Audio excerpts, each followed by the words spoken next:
Peace, peace, peace.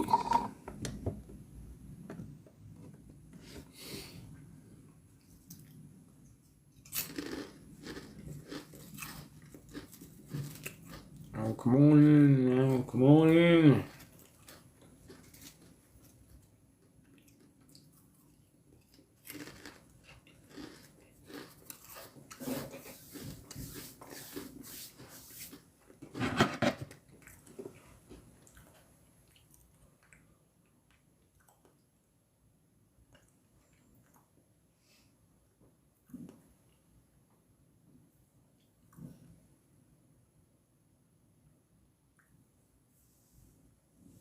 What's up, y'all? Peace, peace. What's going on? Peace, peace.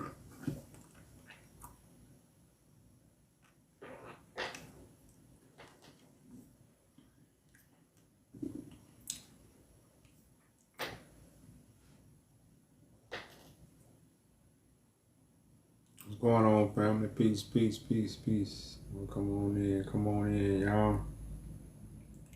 Let's shut it live. Let's get it popping.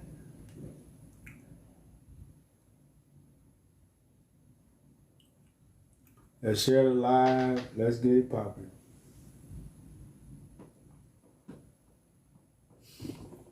Let's share it live and let's get it popping, y'all.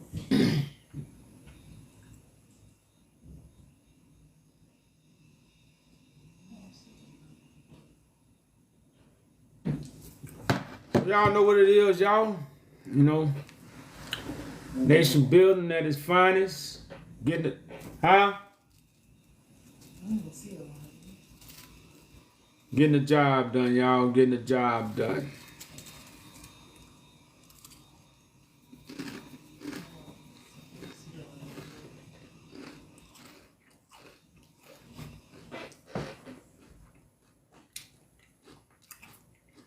Oh, y'all. For those who came out to the event, y'all, salute to the people that came out, most of the family. Salute to y'all. Turned out pretty good. You know what? I'm on your panel. Oh, That's why I'm not even on my panel. You think I'm gonna go on my panel or leave this open? You leave it open, put on the other one. Yeah, somebody had my phone, y'all. They got me on the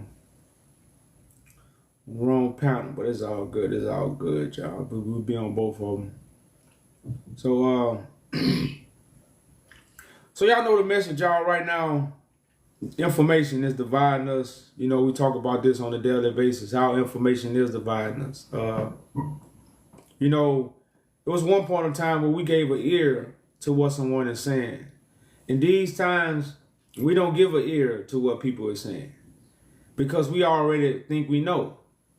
Because we can look up things, and by us looking up these things, we feel we know. We look it up, it tells us what it is, and now we know it. And again, this is what's dividing us. Because right now, y'all, we need a movement.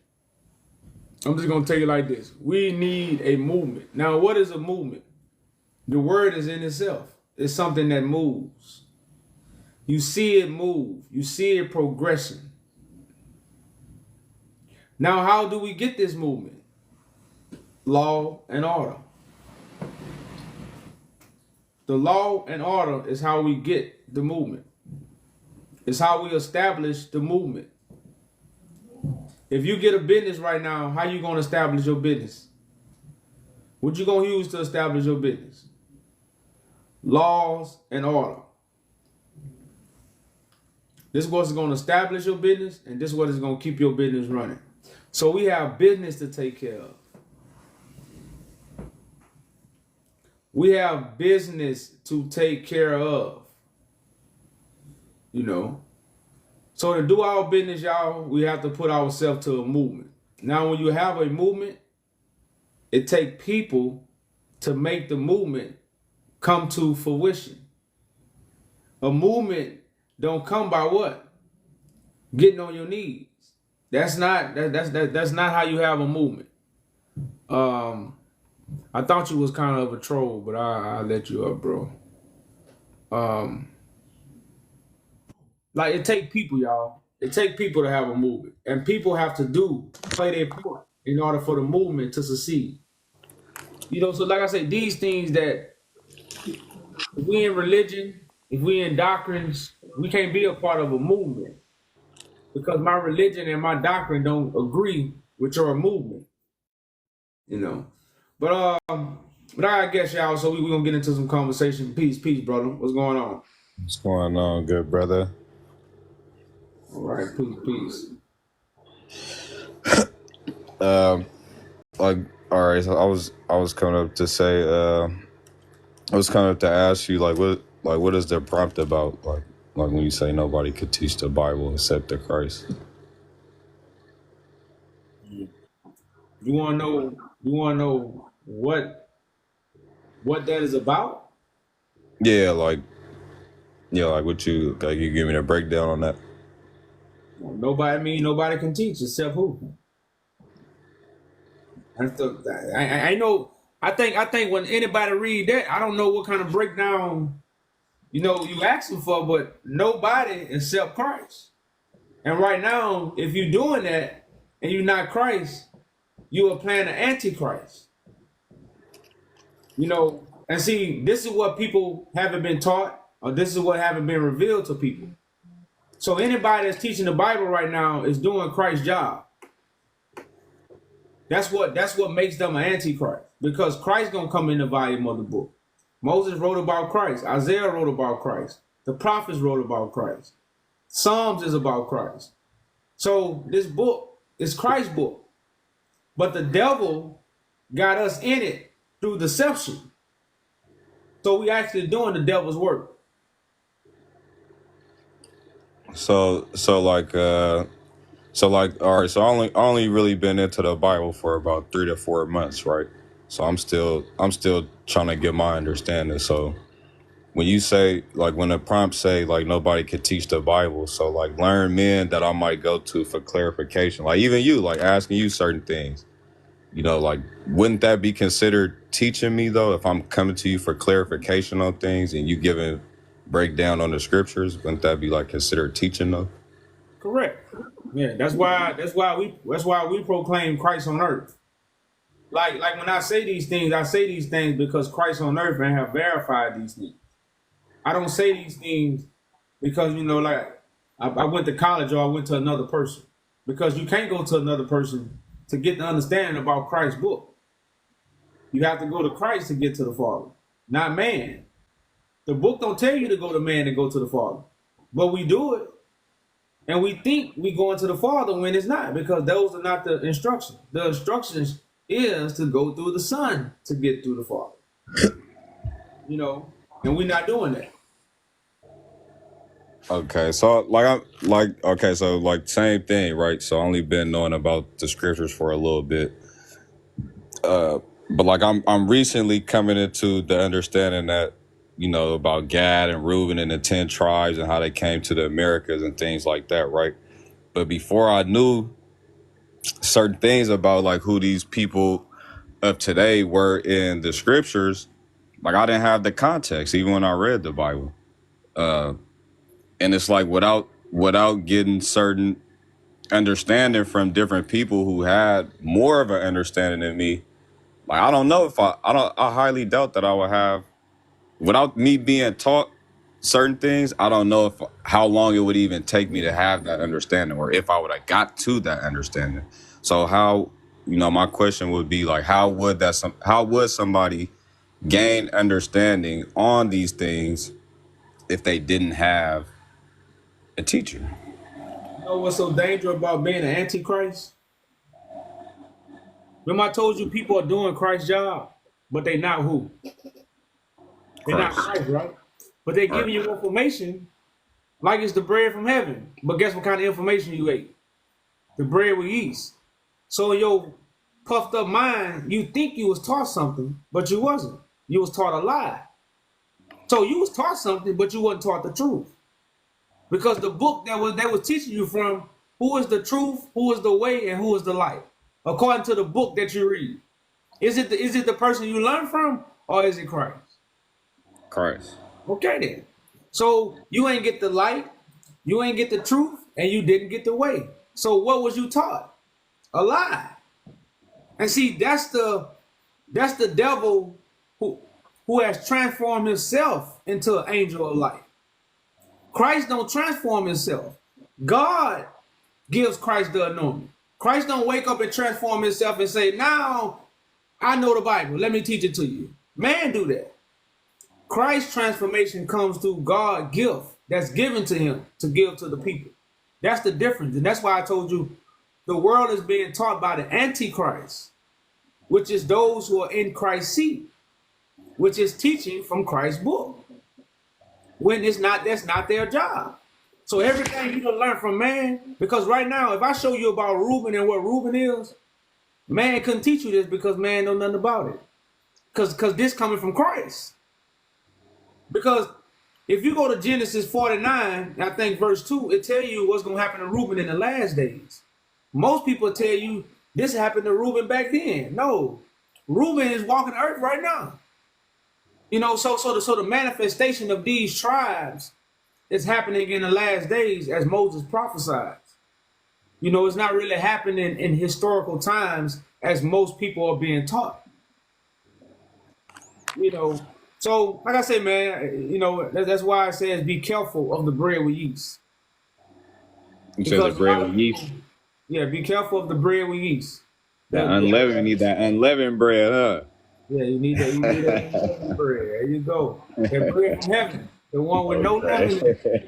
Right, No that leaven. unleavened bread, man. Like, don't they got a feast? I think it's called the Feast of Unleavened Bread, right? Correct. And guess what? Is that a high holy day? Do you keep the high holy? Like, what you think about what you think about the high holy days? Are we supposed to observe those and keep those, or do we not? Do we not keep those? Well, you're supposed to keep I it. ain't celebrate Thanksgiving, so. Well, yeah, you the high holy days you can't get it from the store. You can't. God food don't come from the store. God food gonna come from Christ. So Christ is the feast days. Christ brings in the unleavened bread. See, the feast days is not according to the man traditions. Like the Sabbath day is not on the Saturday. The feast day is not according to a new moon. All this is what Christ gonna bring. This is what Moses was writing according to. Moses' writings according to how Christ gonna bring these things at what? The appointed time. Who has the appointed time? It ain't on the calendar. No man has the appointed time. So Christ brings in these feast days, the Feast of Tabernacles, the Feast of Unleavened Bread, you know, the Feast of Dedication. All these things are what Christ brings in, which is what?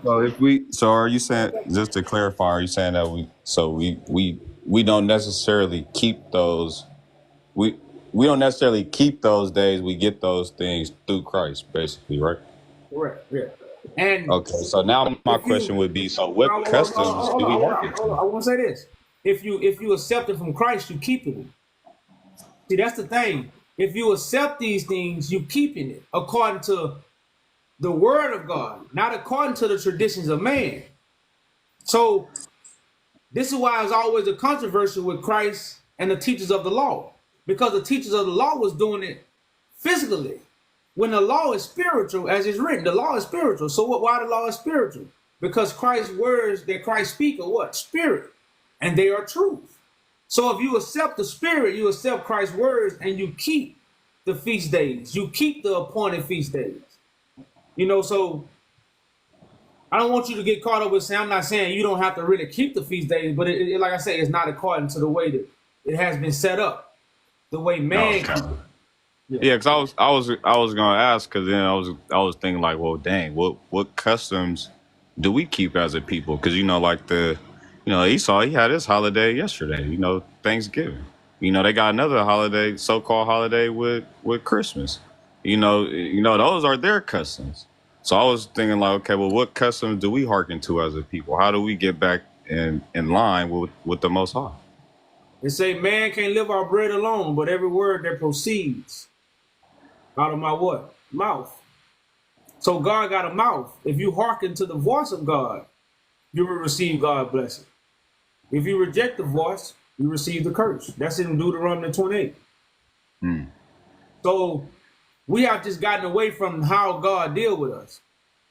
You know, a lot of us have accepted the colonizers' information to think God gonna talk to you in the sky, and now everything is inside of a book.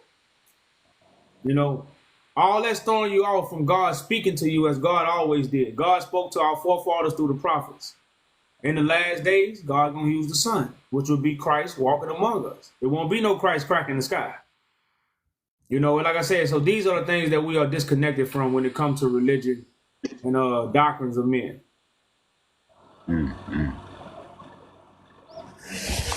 Okay, I appreciate you bringing me up, brother. I followed you as well, so maybe we could chop it up at a later time and allow somebody else to come up. But it was good talking to you, though. Appreciate it, brother. All right, man. Appreciate it, brother. Salute to you. We'll follow back.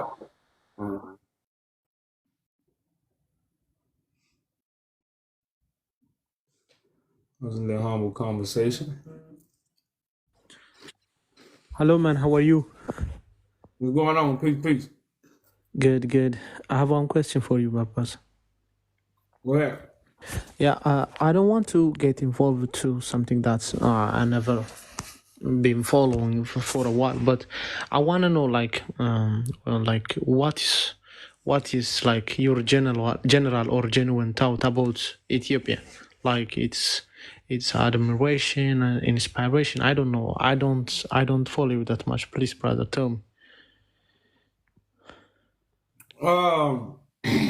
Like I say, man, Ethiopia plays a big part in Africa unity and the repatriation of African people. So a lot of people in Ethiopia don't know about the throne that have to be reestablished in Ethiopia according to Bible prophecy. So just exposing the lies and the information that a lot of people need to know, not just Ethiopians, many people around the world need to know this information. So that's what Ethiopia plays in the repatriation of African people and the healing of the world. You know, so a lot of people in Ethiopia don't even know this. A lot of people in the world don't know this. So these are the things of why we bring up Ethiopia a lot, or you might hear us speaking on Ethiopia because of these. Okay. Also, I have heard you saying that Ethiopia is colonized, and we never been taught that in the school, and we never heard of that kind of things. And I want to know, like, how you said it. That's from which kind of perspective or something like that. Well, yeah, but like I say, it's more of a mental colonization. A lot of the history, the whole culture has been more stripped away from Ethiopia. Like Ethiopia is no longer like. These are the people that made Ethiopia rich. This is the history of the rich Ethiopia. That's true. That's true. This have been torn down, and Ethiopia saying they don't want it no more. But without this, is no glory in Ethiopia. So the whole Bible prophecy is about restoring David's throne, which is what Tedros, Menelik, Zatu, and a few other people set on. So but understanding this. And a lot of Ethiopians don't understand this is because of colonizing. Because the same information that Ethiopians have about Jesus, African Americans and my grandmother had. It's the same worship. They worship Jesus the same way. And this kind of information comes from the colonizers. That's true. So like I say, it's more of a mental colonization more than but with all due respect, for example, last week I was scrolling and I saw you saying like Ethiopia is colonized. From the beginning, like when I saw it, like initially my first thought was it's that as an Ethiopian, I know that we never been colonized. So when you say it like that, for me it was like nonsense, because I never heard of that thing. But for me, like as I talk to you now, if you have like really like a positive thought about Ethiopia, like when you say like this kind of things, maybe if you could have mentioned it, like Ethiopia is colonized, like not physically, like mentally, like if you phrase it in the right way, maybe it wouldn't be that offended. There are a lot of people that who doesn't speak English also, like the first thing that they feel it's like offensive. It's offensive to them when they saw it's Ethiopia is colonized. So that's why maybe sometimes you get hate comment, but they are not actually like that. But you know what I'm saying? Yeah. But when we saw the phrase, I'm not even willing to engage myself to heard a lot of like nonsense things, But I heard you. What now I understand what you are trying to say, because like it's mentally and by a lot of things that and like we're trying to pretend as the Westerns, and that I believe too we are colonized in a mental states, but as physically, what do you think Ethiopia has been colonized or what? Oh yeah, because like I say, if somebody have your mind, they have your body. Yeah, You that's see what I'm true. saying? Like to me, like in America, African Americans don't have slave masters over us telling us what to do. We do what we want to do. A lot of us have businesses. A lot of us make our own money. We buy our own houses, but we are colonized. So really just understanding the true meaning of colonization. And see, colonization is an American word. So we truly understand what colonization is. And Ethiopians, like you said, on the outside looking in, they might not truly understand what colonization is. But colonization starts with the mind. Yeah, So anybody that's colonized is first colonized with the mind. Because you can't colonize somebody if you don't colonize the mind. You can't even colonize them. But see, well, and even I found this out. But it's sometimes that's why it's good to have conversations with people. That's why it's good to be humble. That's why it's good to be me. Because yeah. what I found out, Ethiopians thought we were saying they was conquered. No, conquering and colonization is two different things. Yeah. You see what I'm saying? And like I say, Ethiopians think we say they colonized, they conquered. No, we're not saying that. We saying we have a mental colonization on the world that's dividing us from a bigger task that we have to come together and do. Okay, like something that I don't understand. What, like who do you think that that colonized us? Which it can be country, continent. Who do you think that we are colonized by, The British. or which? The whole world. Like Like the British regardless Empire. The the British color. Empire is the nation that taught the whole world about Jesus Christ. Okay, if you don't mind me to ask, like, did you have a religion or what? No, I don't have a religion. No. Okay, okay. So like you believe that we are colonized by rich. But you say about who? Like you believe that we are colonized by rich, not the continent, not by the Westerners or something. Well, yeah, that's the Westerners, the British, the Westerners. You know, the whole continent of Africa is colonized with the Western society of Jesus. The same Jesus the colonized Africans believe in.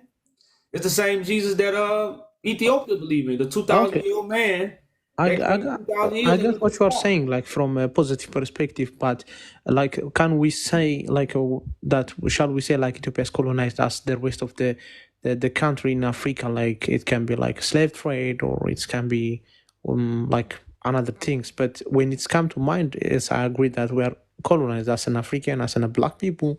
But Ethiopia, I don't think that we are colonized as the same as the rest of the country in the continent of Africa. And I want to know what's your thought on that. Well, not like I said, I think with Ethiopia by it being original, and this is where a lot of stuff was. They had to keep people away from Ethiopia. So what they did was destroy all the leaders and just left Ethiopia alone and created leaders to run Ethiopia. They created Ethiopians to run Ethiopia, but Yeah, at the same time get rid of all the leaders that would have kept the Western influence away. And that's why, like even over here in America, they made us look at Ethiopia like it wasn't nothing. Like the way y'all have Ethiopian pride over here in America, Ethiopia is trash.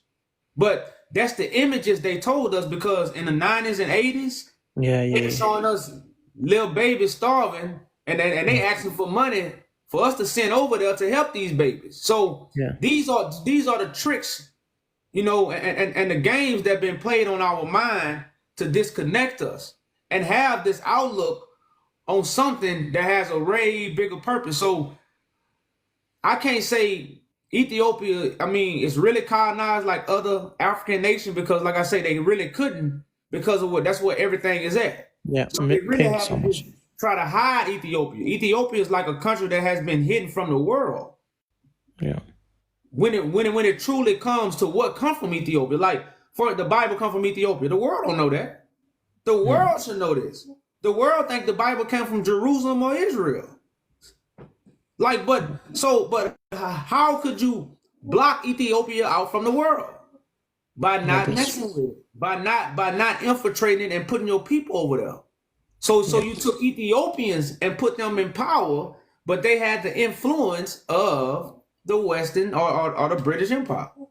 Absolutely. There was one guy who's from like Cape Verde, and he, when I told him that I'm from Ethiopia, and he used to tell me that, like back in the days that when Ethiopia had power, like he told me that the Western, they tried their best to blur the Ethiopian name because they weren't able to control it as like they do to the rest of the continents, you know, and. Back in the days, all the people in Africa, they thought that Ethiopia, we never had even a breakfast. Like they think like we fast for a week, but as an African, as a black people, that as a black person that who loves everyone, I consider us like we are the best in Africa when it's come to everything, you know. But as far as I see myself as the rest of the Africans, you know what I'm saying? Like anything they name it, like we are above, but they don't think. You understand what I'm saying? But also they think that we are so aggressive, like we are the people of like a face of violence because they weren't colonized. You know, they think that it's something like everyone is like to violence and something. You know what I'm saying? And that's when I look at that, and like I know a people of perspective, like nowadays that when the social media and the information is easy to get it, and they most of them, they were shocked, you know, they were always surprised about the Ethiopians, you know what I'm saying, because they never been told. And there is some guy who comes from, I don't know, I don't want to name the country of the African, but he told me like they were eating a dog dish, you know what I'm saying. And he told me he asked me that if we ate in Ethiopia, and I told him no, that's a dog. We don't eat in Ethiopia. If somebody ate that, that would be like a crime, like, you know, a victim, you know. And he was so surprised that we didn't eat like a dog. Imagine that. Imagine that, like, and he is somebody that you predict that you well educated or something, and yeah, but because they have been taught in the wrong way, as you said. Oh yeah, man. Like a lot of false information have been taught to a lot of people, and they teach it to the world. Like I said, a lot of that deception get pushed up on the world. And like I said, man, the most important thing right now is understanding that the throne of David has to be restored back in Ethiopia. Like that's gonna solidify African people repatriation, and that's what nobody knows, you know. And like I say, all this, the Bible backs up these sayings, like you know, the throne of Menelik, like all that Sheba, Menelik, all that's a prophecy that's happening today, and the colonizers know this, but they took this information and put false dates on it. So now the Sheba and Solomon got a false date on it. The Jesus and Mary story got a false date on it, because all these were stories and parables for the last days to show us how the seed of David, the Solomonic dynasty, was going to be restored, which is God's royal priesthood. You know, like you can't find no royal priesthood in Israel. It's no royal priesthood in Israel. It's no royal priesthood in Jerusalem. The only time you find a royal priesthood is in Ethiopia. That's true. Yeah. You know, so, but these things, again, the colonizers have mixed up, because this is what I tell people. If the Bible comes from Ethiopia, why Ethiopian is not the biblical people? That the Bible can't come from Ethiopia if Ethiopia is not the biblical people. You see what I'm saying? So these are things how the colonizers have, again, gave us information, scattered out information, and we can't even understand common sense. Okay, like as someone like who doesn't know nothing, you know, I'm not lecturers like you are, but I have one question that I want to ask, like, which is like, don't you think that we are all colonized, like either white, either African, American? Like we aren't colonized by some kind of thought or something. I don't know. Like, because we have always like somebody to follow. You know what I'm saying? So which means even like as a slave, we were all slaves anywhere we go, like Adel, yeah. So I don't know, like you think that there is somebody that who existed that never been colonized? Oh yeah. And you got like Tedros, he never been colonized.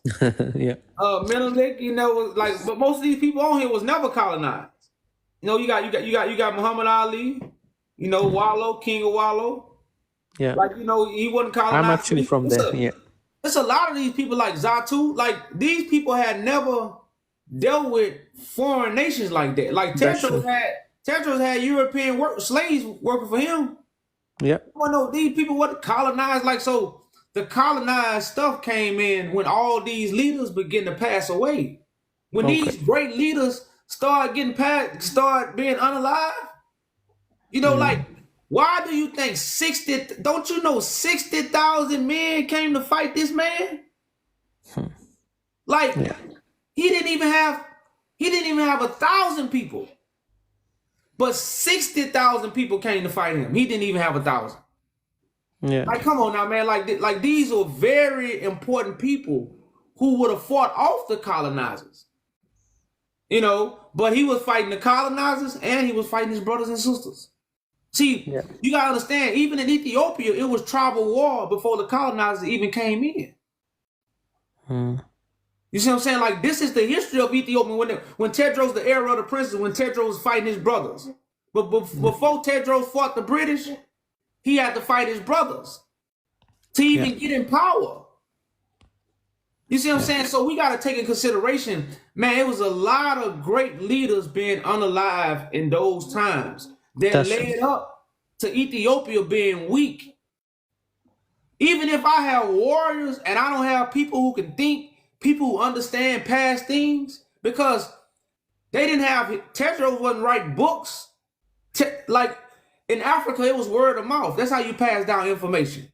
We wasn't giving out no books. Like, writing books is more of a colonizer's tool. Now, we had strolls. We did write on things, but in putting in books and making copies and making textbooks, that's not an African way of learning. That's a colonized way.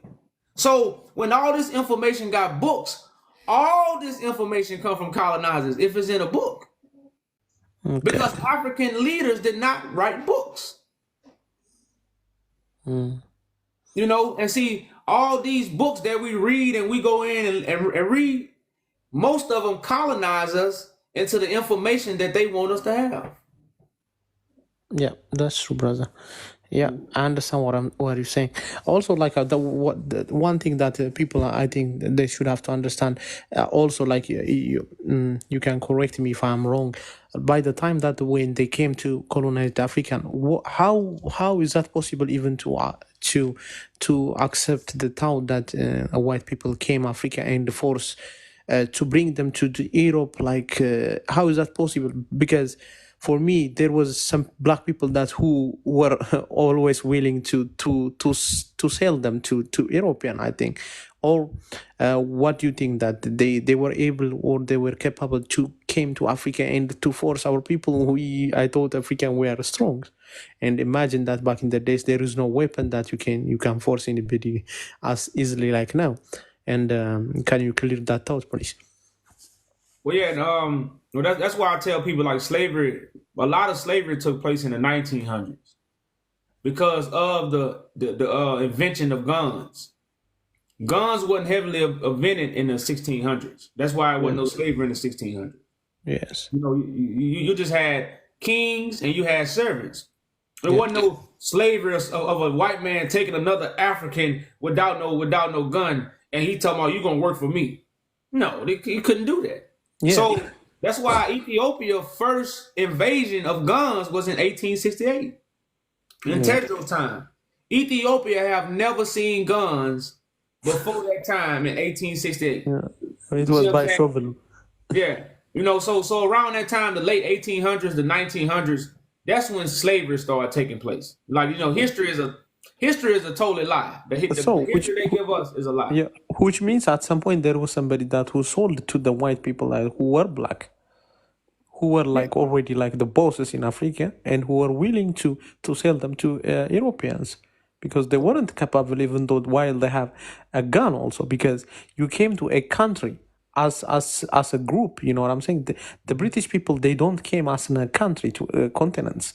They sent like a group, like, you know what I'm saying, like a couple of people. Yes. And there are some guys from Africa who are willing to deal with them, I think. Because if it doesn't like that, I don't think that they are able to also now this era, because like, you can't go to any country, like it's several people. I don't think it doesn't make any sense to me to accept. So like, yeah, as you said, like, it's the gun, and the gun part, it's play very well to them.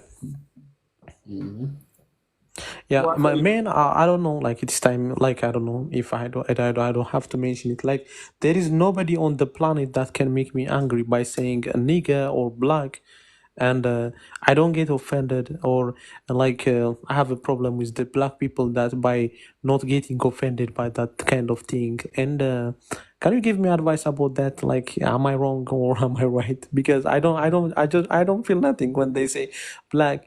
Like, you know what I'm saying? Like, because I don't take it as an insult, as an insult. You know, it will be insult if you call me white, because I'm not. You know what I'm saying? And I have never tried to deny my blackness. I always loved it. People, he called me a black. Like, when, for example, let's say I'm waiting in Starbucks, and they told me, that coffee is for that black guy. But he's right, I'm a black guy. So I took my coffee. You know what I'm saying? And my black friends, like, who are from other country, but why don't you say nothing? They know I don't scared, but I was so happy, and you were smiling. You said black. What the heck? I'm black. What do you mean, man? And it cost me a lot of trouble, and maybe I want to know, like, from someone who has a wild experience. Like, am I wrong or not, bros? well, no, it's just that word carries a lot of weight when it comes to the movies and when it comes to the things we were shown. Yeah, So in America, that word is disrespectful. Now, when I really come to think of it, it shouldn't be. But because of the way it was taught to us, the movies we showed, it like calling us the N word was like degrading our character, yeah, or like calling you, like saying you ain't shit. yeah, That's what the word mean when a white person said that's what it mean in their language, like you ain't, yeah, and that's how we take it. So we get very offended when someone calls us that. And now with the word black, you're dealing with a new generation that considers black to be negative. Like black is a color. Like yeah, we consider ourselves brown people, melanated people. And it's just a conscious thing, man, that people try to change the vibration of words or how they perceive themselves. So by black being a negative image, or being connected to negative things, we rather be called white people, yeah, because white people not really white, black people not really black. Like white and black kind of like have a negative tone with, like, if you white, you pure. If you black, you dark. Like you consider like an angel wear white clothes, the devil wear black clothes. So mm, so I'm an angel, so I want to be a white man, but not yeah, literally a Caucasian white man, but for us what the meaning of word of what white is connected to. So that's how this generation look at it. So it's just the way people look at the word, and how they view the definition. It's like, for instance, if you call us colonized over here in America, African Americans ain't gonna get mad. Call the Ethiopian colonized, they gonna get pissed off. yes, You see what I'm saying? So it's the same. It's just how you view the word and how you look at the image of the word. And see, so it's a trigger word if you don't really have understanding. yeah, Like a lot of people gonna view it the way the society view it. So if the society view it as a negative word, then I'm gonna consider the word negative. So yeah. But it's almost if the same. it it may you can cut me if I finish my time, my brother. It's okay, yeah. But Yeah, go ahead. like, yeah, for example, like, as you said, I agree. But if that's if it's that deeply offensive, like, we like, it shouldn't be allowed to also to the black people. to call each other niggas. No, that's not good. If we think that's bad, you know what I'm saying? It's because, as you say, like it reminds us something. Yes. So why don't you remind, like as someone who has a pure mind, why don't you remind when I say nigga, that dark time? Why did you choose the white people? If you think about it, the guy who called you nigger, he wasn't at that time. He wasn't alive. So it doesn't make any sense to me. You know what I'm saying? Oh But yeah. to judge those people, I have to be like from another country because I'm an Ethiopian. You know, they think that I don't feel. I think people don't realize this, but most Ethiopian people, we get hurted for the rest of Africa, like by thinking how they were suffering. You know, I think more than them. We get offended, like we're trying to defend that they weren't colonized. You know, they weren't something wrong. You know what I'm saying?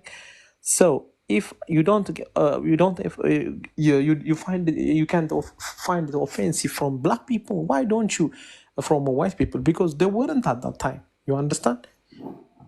And But yeah, and that's why I say I just think a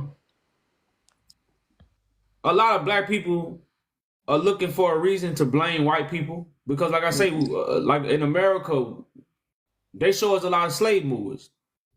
They show us a lot of white folks whooping black folks. So it's just it's a lot of those images that's pushed on us that make us try to find anything negative. So anything a white person do, and we could put bad on it, it just been put bad on because the word nigga, damn, I can't say that word because they'll ban me. yeah, But the word actually, we wasn't never called that. yeah. You see what I'm saying? We wasn't never called that. So by us never called that, I guess the energy of the word or whatever, I really don't know the root, but I just know how we view it. Like I say, we have a viewpoint about the N word that's negative. Like you said, we can use it. We can say it all day. We can say it 100 times to each other. Yeah, But when the other race said, because like you said, it's on a whole nother level. We just get turned up by it. Which, like I said, it's all emotional. I'm not saying it's right. I'm just kind of giving you understanding on it. Like I said, but it's all emotions, man. Because right now where I'm at, back then, if somebody would have called me that, I probably would have got offended.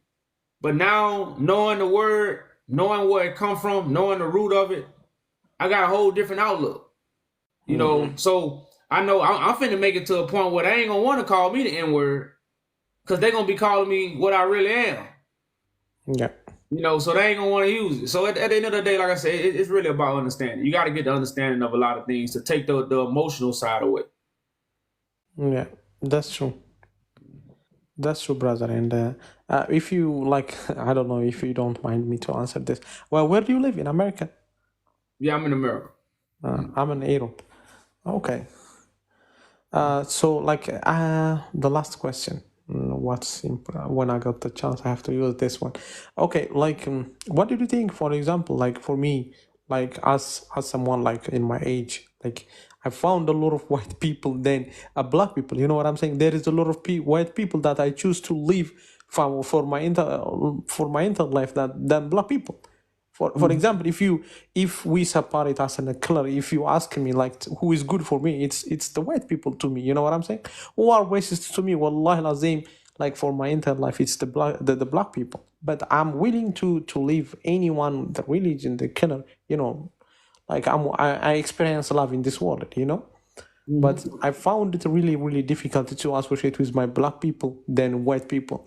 For me, white people like the most like, I'm not saying individually, because individually we can't be perfect, yes, but the majority of people, for me, they are good because we behave a lot of things like, but like I found them like chilling, like not, that's my experience. And black people trying to have a problem with me because of this, my opinion, my personal opinion, you know what I'm saying?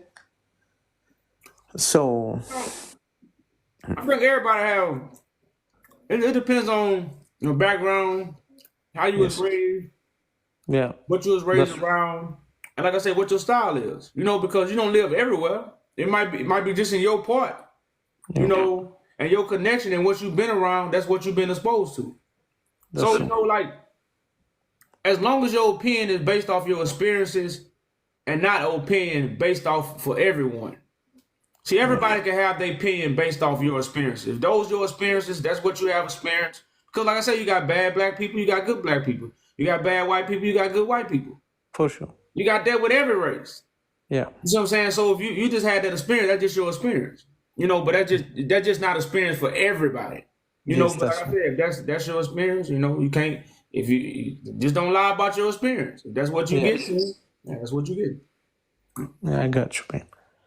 I got you. Yes. And last thing, like, you know, I know a lot of people that who are a fan of you, and I know like you have like a positive intention toward this Ethiopian.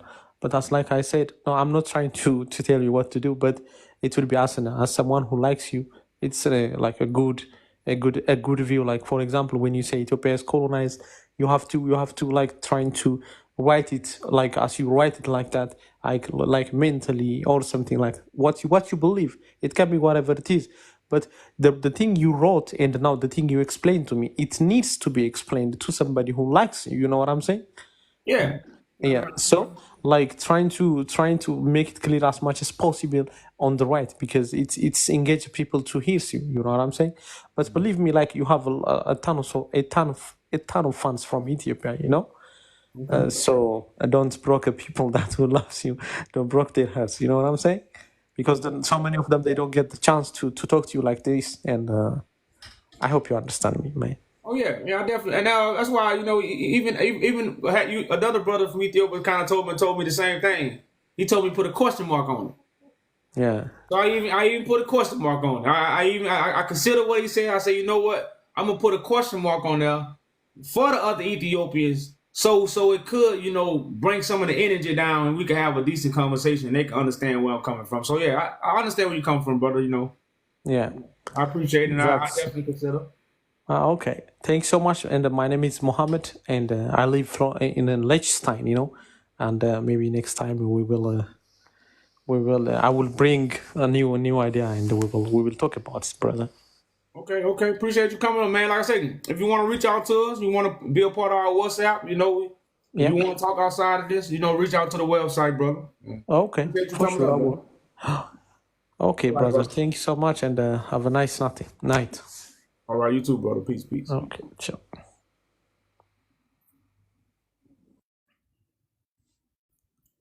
A good Ethiopian brother right there.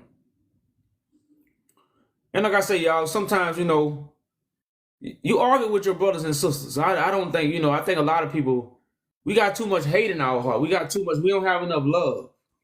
So if you got love in your heart, a title should make you hate somebody. Get an understanding first. Like a title not finna make me. Something wrong with you if a title got you all raised up. You know. So we got don't let no title offend you. Let the conversation, help us grow. What's going on? Peace, brother.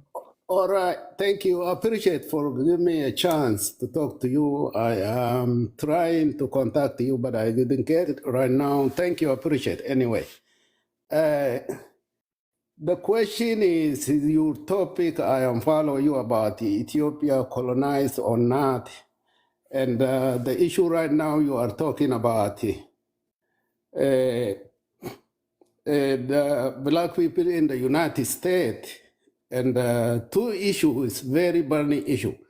For example, if anybody say Ethiopia never be colonized, that is not true. Colonial is different kind of form. If your mentality or psychological, philosophical being dominate and control you, that is another form of colony. So what happening? British, when they arrived 1802 in Ethiopia for first time, at the time, it is no form of Ethiopia. It was northern part. It is like tribals. So what happening is the people live like chief, like king, this king, too many kings around. So at the time when they arrive with the name of religion, Christianity, when they arrived with the Christianity, the people used to believe Christianity in the area, so they accept it. But they come out with the ideas to follow them, their rule. They don't have gun at the time, no such thing, only the normal kind of weapon, stick, sword, whatever it is. So what happened is Ethiopia is not colonized if somebody say that is a lie. Until now, even colonized, they allowed even election until 2018, right now, new government. They put some minority on the top. They dominate. Technology, they don't allow it. They did help with the agricultural. For example, Ethiopia is very beautiful land. They didn't help it. They didn't allow people to be highly educated, but they are making some kind of minority puppet to use them. You can see anywhere, you know that history, you are followed. So there is still, you cannot do it whatever we say you do it. You cannot do without our opinion, your own or our culture or history, the way you want to rule each other or freedom to each other, they don't allow it. Until now, they are forcing them. So the weapon they are using now is money, aid, under cover of aid, under cover of human rights, under cover of NGO, whatever you name it. So you cannot say Ethiopia is not colonized. It is different form of colonized. Let me give you one example. Before 2018, Hold on. I want to ask you. So are you currently in Ethiopia right now? no, I am in the United States currently. Oh, you're in the United States. Okay. I'm living in Texas. Okay. So Now, go what ahead. part of Ethiopia are you originally from? What part of Ethiopia are you from? I am south center, south capital. I am Oromia region. I am from there. Okay. And those are the people that the genocide is happening to, the Oromo people? Yeah, exactly. At the Menelik time, too many being killed because is the weapon who's supplying is British. Correct. And they are the ones supporting them. So, and again, 1960, the British, when the people uprised, we need freedom because they are using the minority to conquer others. They call him exactly like inside the United States, like with the N word. In the Ethiopia, they're using the same style, Bara. They changing the name. Other tribes, people, they consider them like servant. But let me point out, before 1948, before United Nations recognized, giving regular name Ethiopia, but before that is Abyssinia, 1948, after World War II. So what happened in there, between there is a servant. You farm, you give them to the Highlander, what they call in Menelik and the Haile Selassie people. You have to feed them, you have to supply them, you have to bring your animal for them. They are using that way. So what was it before 1948? The Sweden, the Secretary of Treasury of the white man is Sweden. And the Transportation Minister is French. The British general who is running Somaliland today, he was Ethiopian foreign minister because the people, they don't speak a language at the time. So King George, the British, early 1900, they brought Indian like 10,000 to teach English, northern remote part. because the people is speaking English and the Western Oromia, that area, so they brought Indian to teach the language. But mostly who is making decision? The European. Until now, how the Ethiopia gonna live? They are the one making decision. 1932, the United States come part of it to teach even like 300, if I don't make mistake, 340 something African American, they brought there to teach, they settled them. You don't know now who they are. They're still there. Hold up. So they brought 300 or some African Americans to Ethiopia? 347, exact number, 347 they bring to teach it and to do something like because the British bring India, so the United States bring like 347. They never return, those people. We don't know where they are today. Their children, their family, where they are, we don't know. So it is European rule. You heard that, man? The United States. They brought 347 people from the United States to Ethiopia? Exactly. 1932. When the Haile Selassie put in on power, they bring it to support something. I don't know those. For the war. Okay, for the war. No, they are working in the office administration, because at the time, no people educated. 1932. So Well, yeah, that's what I'm saying. That's when Mussolini was yeah, after no, before Mussolini. Before Mussolini is come 1938. By European calendar, 1938, the British, the Italian invasion, When even Mussolini is speaking, he say Abyssinia, not Ethiopia. You see, if you look at their video, look back the video. So there is 1932, 347 African Americans there. I don't know what happening to them, but they are, I don't know what happening, but it is in the history. Look at, you can find early 19, what happening is in 1900, 10,000 Indian, especially from black South Indian, and they bring it to teach by King George King. I think the British at the time, the one was king, he is brought. The Sweden involved, the Norway's word, the French's word. The railroad, the French built it because the French is before Ethiopia 1948, they are foreign minister. Look the book, I think I'm gonna give you the book, you're gonna look at the Sweden man, the one who wrote the book, 1934 or 33.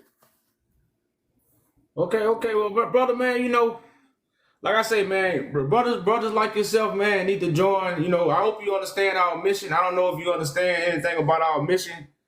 It's to restore the throne of David. The throne of David is actually Bible prophecy.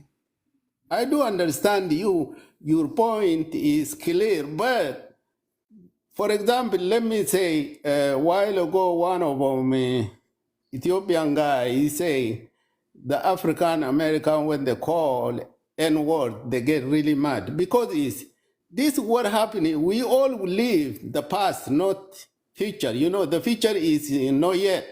But what happening and what humiliation happening, that is in the DNA because you cannot erase it. And what also current, what is going on, if he is equal or not, and depend how the people feeling daily, what happening, it is part of contribution, the people feeling.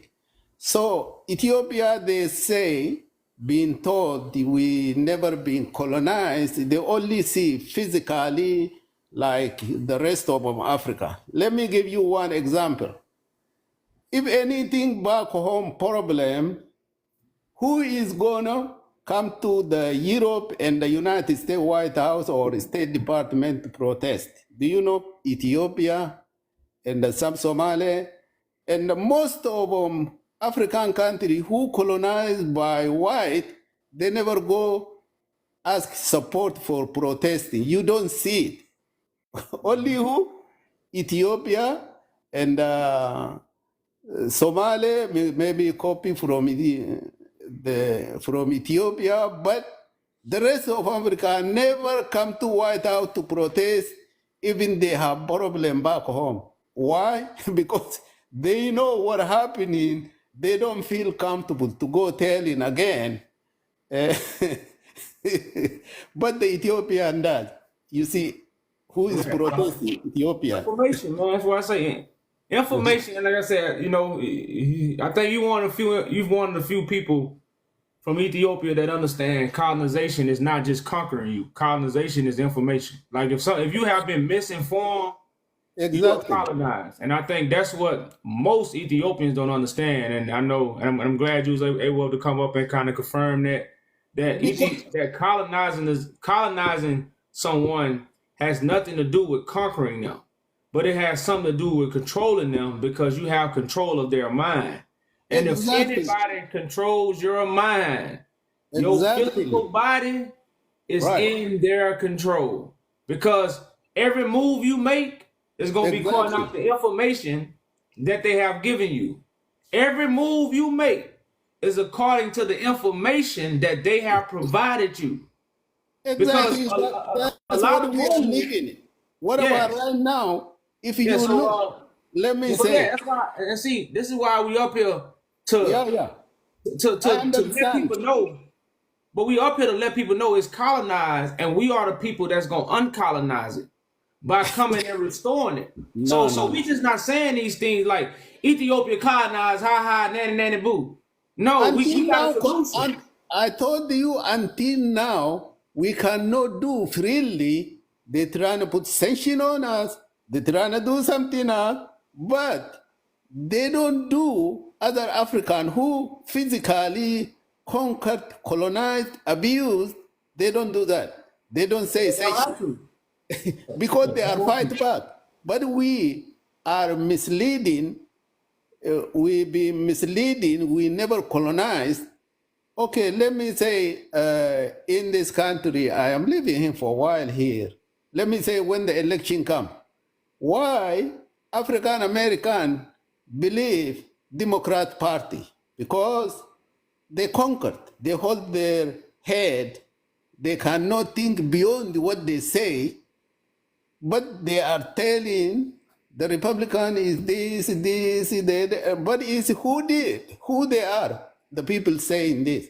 So when you look, when they control your mind, you are being trained as trained animal or person, whatever who you are. That's what you are doing.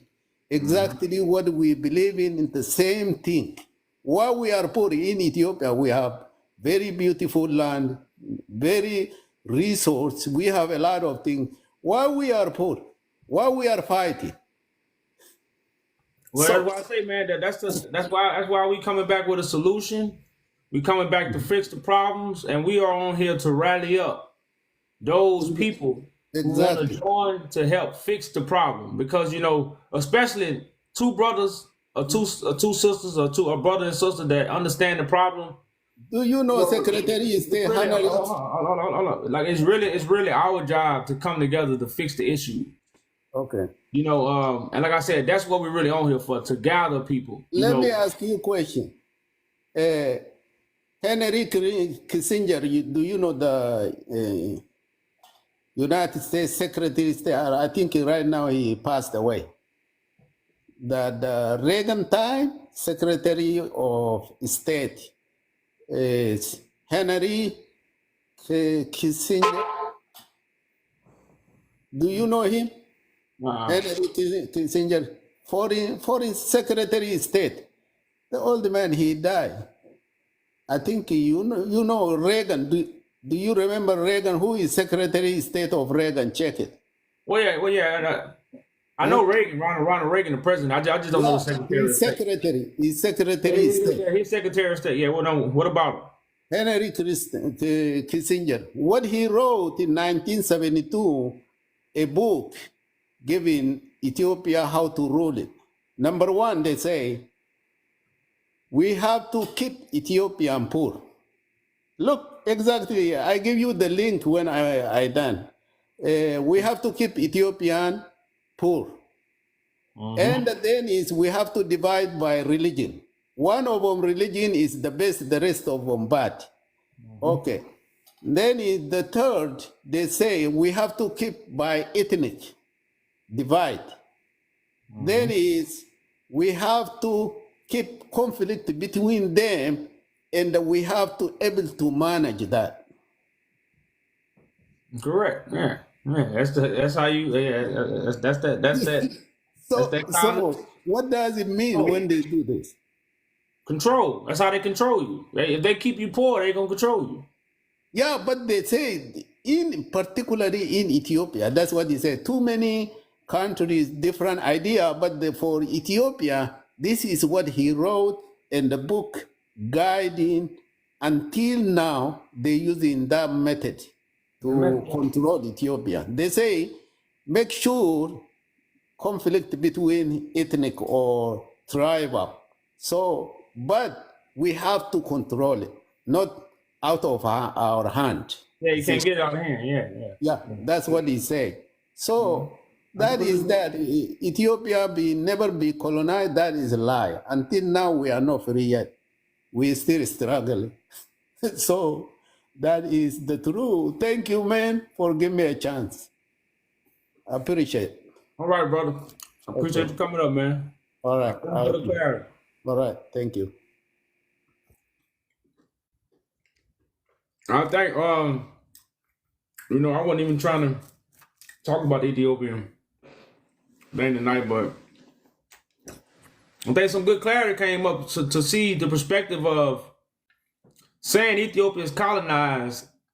You can't just water that down. It's either it's colonized or it's not, but we got to find a way to try to water this down to tell the truth. Like you can't water it down. Like I said, and I definitely, the other brother that came up, I definitely understood where he was coming from. Like, because Ethiopians don't speak the language we speak. And when they see that word, it's a trigger word. So maybe I could take their finger off the trigger by telling them brainwash colonization or mental colonization, where, it'll take their hand off the trigger and they won't come up here and shoot me. That they'll be more open to have a conversation. And, like I say, a soft answer turn away wrath. So it's almost like softening up the title to turn away all the wrath. But at the same time, the title is up there to bring the wrath. And that's what people don't know. But at the same time, I've definitely understood where the brother was coming from. But like I say, it's almost like, man, you can't really water down the truth. But like I said, it's something like I told them, I'm definitely gonna consider it. It's something I might consider and just see what the title do. Because at the end of the day, we are up here for clarity. We're not up here for it, but at the same time, war gotta be made. Because some people just ain't gonna stop. They ain't gonna let their lie go. Now, if people was gonna let their lie go, it'll be different. If you was gonna let your lie go, it'd be different. But people ain't letting their lie go. So we just gotta shake it out you. Hello. All right, peace. Hi, how are you? I'm good. Good. So I just have a question. I know of course, nobody can teach the Bible except the Christ. I completely agree with that. So you are full of Christ? I know who he is. Okay. Oh, that's good. So you believe in a Trinity? I might have a different understanding than Christianity, but Oh, you're not Christian. well, no. Oh, okay. Oh, but you follow Christ. Well, You yeah. believe Because Christ is when I say Christian, like, man, I don't go to church. Oh, no, you don't have to go to church, of course, no. I don't believe that. But I'm saying, like, do you believe Christ is God? Well, Christians listen to people teach the Bible. That's like Christ's disciples didn't listen to people teach the Bible. They follow Christ and they went out and healed people. So when you listen to someone teach the Bible, that's the form of a Christian today. But the actual form of a true Christian, which that's why I don't really say I'm a Christian, is to follow the actual Christ. You can't follow nobody in the sky. You can't follow nobody in the book. But if you have Christ and you follow the actual Christ, then you could be a Christian. Other than that, you can't be a Christian. You're just somebody that's waiting for Christ to come back. Okay. So, but you believe Jesus Christ is God, correct? Well, And no, flesh. God is spirit. Christ is flesh and blood. No, That's why Christ said he was fully God, and you don't believe in he's divine? No, No. the spirit So do you of believe? God came upon him. The spirit of God dwelt upon him. So that goes to show you the separation of Christ and God. Don't worship me, worship my who? My Father in heaven. So Christ is the invisible, is the image of the invisible God. The Bible does say that. So I'm not saying Christ is not that divine being that has that spirit, but God is spirit, as it tell you in John. 100%. Yeah, okay. But he is the divine being. Well, I say a lot of people have different definitions. That's why I say these spelling words kind of might throw people conversations off, because a lot of people don't. I see a divine being as a person that receives the spirit, which is Christ. That's why Christ is that the divinity of God. But Christ is not that spirit. God is the spirit. God, the spirit came upon Moses. That wasn't Christ. That was God. Like No. But Moses and Christ are different. Jesus is born from a virgin. Do you believe that at least? What's what I'm saying? It's a lot of. It's so much understanding. You say, with all that getting, get understanding. So Do a you lot believe of Old Testament, the New Testament at all? Well, yeah, no, I believe in the whole Bible. I believe in the whole Bible. I just don't believe in a lot of things that man have added. Like it's no 2,000 years. It's a lot of stuff that people have added to the writings. The virgin birth, you don't believe? Huh? Do you believe the virgin birth? Well, yeah.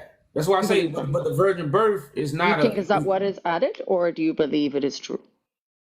It's true, but it's not according to the way it's being taught. Like something became true, but we are being taught these things. We don't know these things. We have teachings about these things. That's why the Bible says the fear of me is being taught by the precepts of man. Well, again, Christ ain't talking to us. Man is talking to us. So Christ ain't teach us these things. Man taught us these things.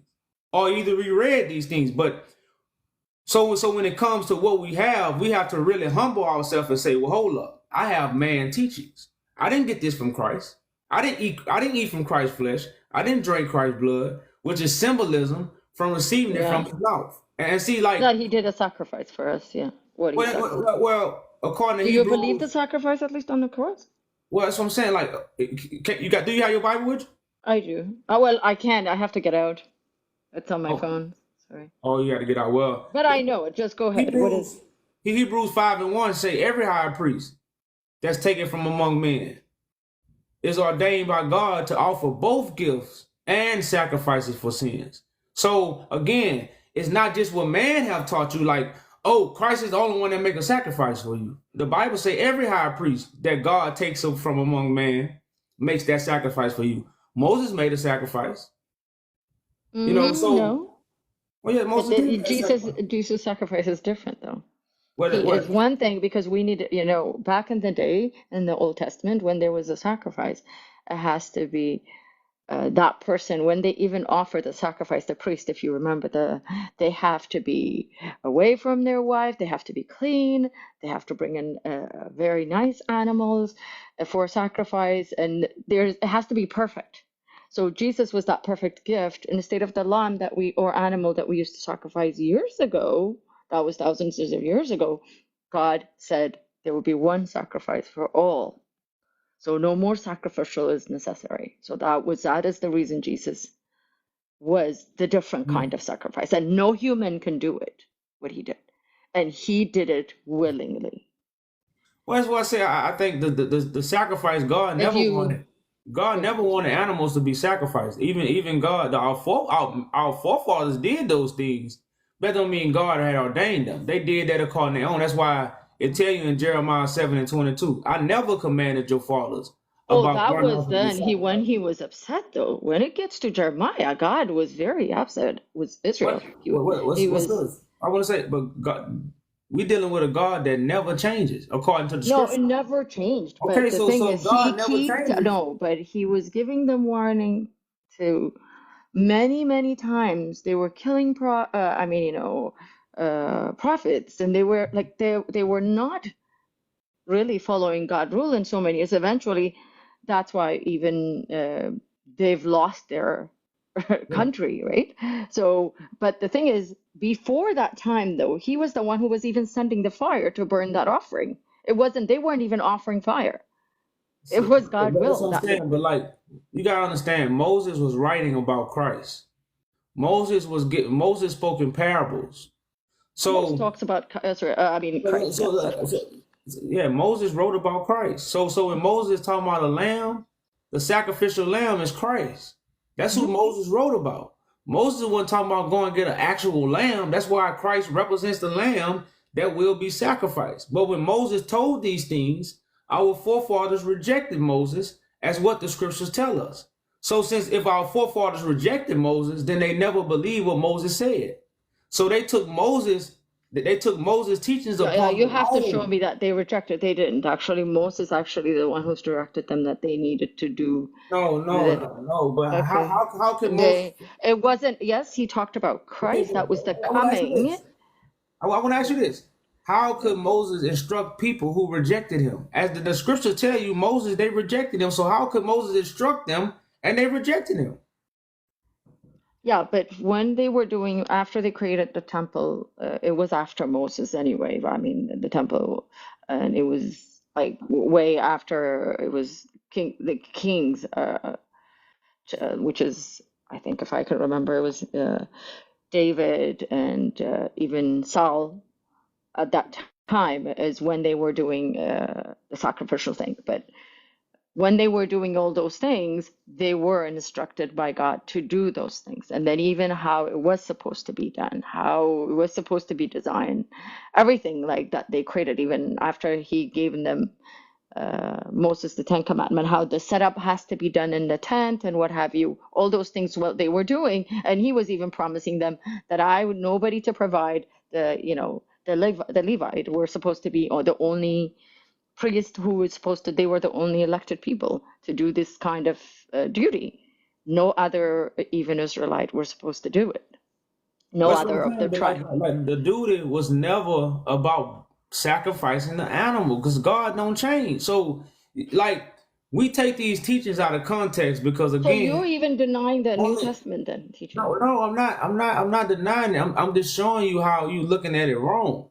Moses spoke in parables. That's like right now, if I say go slaughter the lamb, I'm talking about Christ. I'm talking about the physical lamb that's gonna be slaughtered, that's gonna make the sacrifice for you to eat from. It's a living sacrifice. So it was never an animal. It's like Abraham. Abraham was finna go take his son. He told Abraham to get the ram that was tied up in the bush.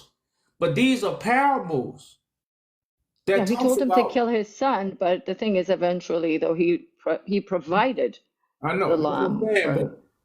because That wasn't parable, actually. That was a straight. God told him to that's take what I'm saying. Isaac. So, this is why again, only Christ can teach these things. But what do we do? Now you said you agree Christ can teach the Bible, and you went right into teaching mode into teaching the Bible. So actually, No, we but the thing don't is, agree. Christ taught it that way, That's though. what I'm He saying. Like never we have to. denied. Sis, we have to hear what we are saying. I did ask you, did you said you agree with this title? I do agree. Yeah, And then 100%. but then sis, you can't teach the book then. No, but the way he taught it also, he was saying It that ain't the about the Old way Testament, the sis, Torah. it's not about the way he taught it because you wasn't there when he taught it. You right now, Oh, so I don't know what you believe then. sis, How do you sis, believe what Christ taught then, if you don't because believe the hold on, book? sis. The key thing that I told you, and I know it went over your head. That's why we have to be slow to speak and quick to hear. I hear, I hear you. This is scriptures. But we are quick to speak in these days. But I told you Christ on earth. Christ is here now. I'm not talking about a 2,000-year-old Oh, person in the sky. today. Because right now, I never talked to somebody in the sky. and I didn't talk to them 2,000 years ago, so I don't have their teachings. All I have is a Bible and the words that's inside the Bible. But just because I have a book, that don't mean I have Christ's teachings, because if everybody got Christ's teachings, why are there teachers? If I got the Bible, I should have Christ's teachings, but it don't work that way. You can have the Bible, you can read the Bible, and somebody still got to teach you, because the Bible is not your teacher and it's not Christ, and that's not where you get the teachings from. So I'm going to say one scripture, and then I'll let you go into your questions. Man cannot live off bread alone, but every word that proceeds from the mouth of God. This is not the mouth. This Bible is not God's mouth. Oh, okay. You know, I get you now. I get you yes. now. So you don't believe the Bible is God's true word? No, never said that. I say God's true word come from the mouth according to the Bible. Now, according to people and mankind, they say God's word in the book.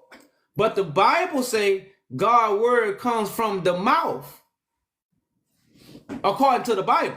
The Bible clarifies. Okay, what does that mean? Like I told you, I believe the Bible. I don't believe man and woman. Because the Bible don't tell lies. Man and woman do. Okay, my question. So, what do you believe this Bible written by? Well, no, the Bible was written by true prophets who seen the vision. They had scribes who wrote the things So down they there, spoke. So I mean, the word that came out, it was a true God word? no, it was the will. It was what The came will out of God, which is the was the message will of that God. He used them to send to the world. Yeah, but the Okay? will is a vision that has to be done. The Bible is a vision, which is a will. We'll say, let my will be what? Done. Done. Yeah. You don't read the will. You don't teach the will. Christ said, I come in the volume of the book to do thy will. So the Bible is about fulfilling the will of God. It's not about teaching the book. It's not about studying the book. This is a vision. And that's why you can't interpretate it, because it's going to happen the way God wanted to happen. It ain't going to happen the way you think. And see, when everybody read it, you have to imagine how it's going to happen. That's Christ's job to read this book and bring out the information of this book, because Christ's going to come in the volume of the book to what? Do thy will, which is fulfill the book, because the book is a vision. And said, that's why I tell you the Bible is not God's word, because what do the Bible say? God's word become what? Flesh. Flesh, that's where a mouth is. A So mouth that is is, on flesh. A mouth oh ain't on no. paper. So that who is, okay. Who is, then who do you follow? Yourself? Is that what you're saying? I follow Christ on earth. Here in Atlanta, Georgia. His Yeah. name is YahJew. He's Christ on earth.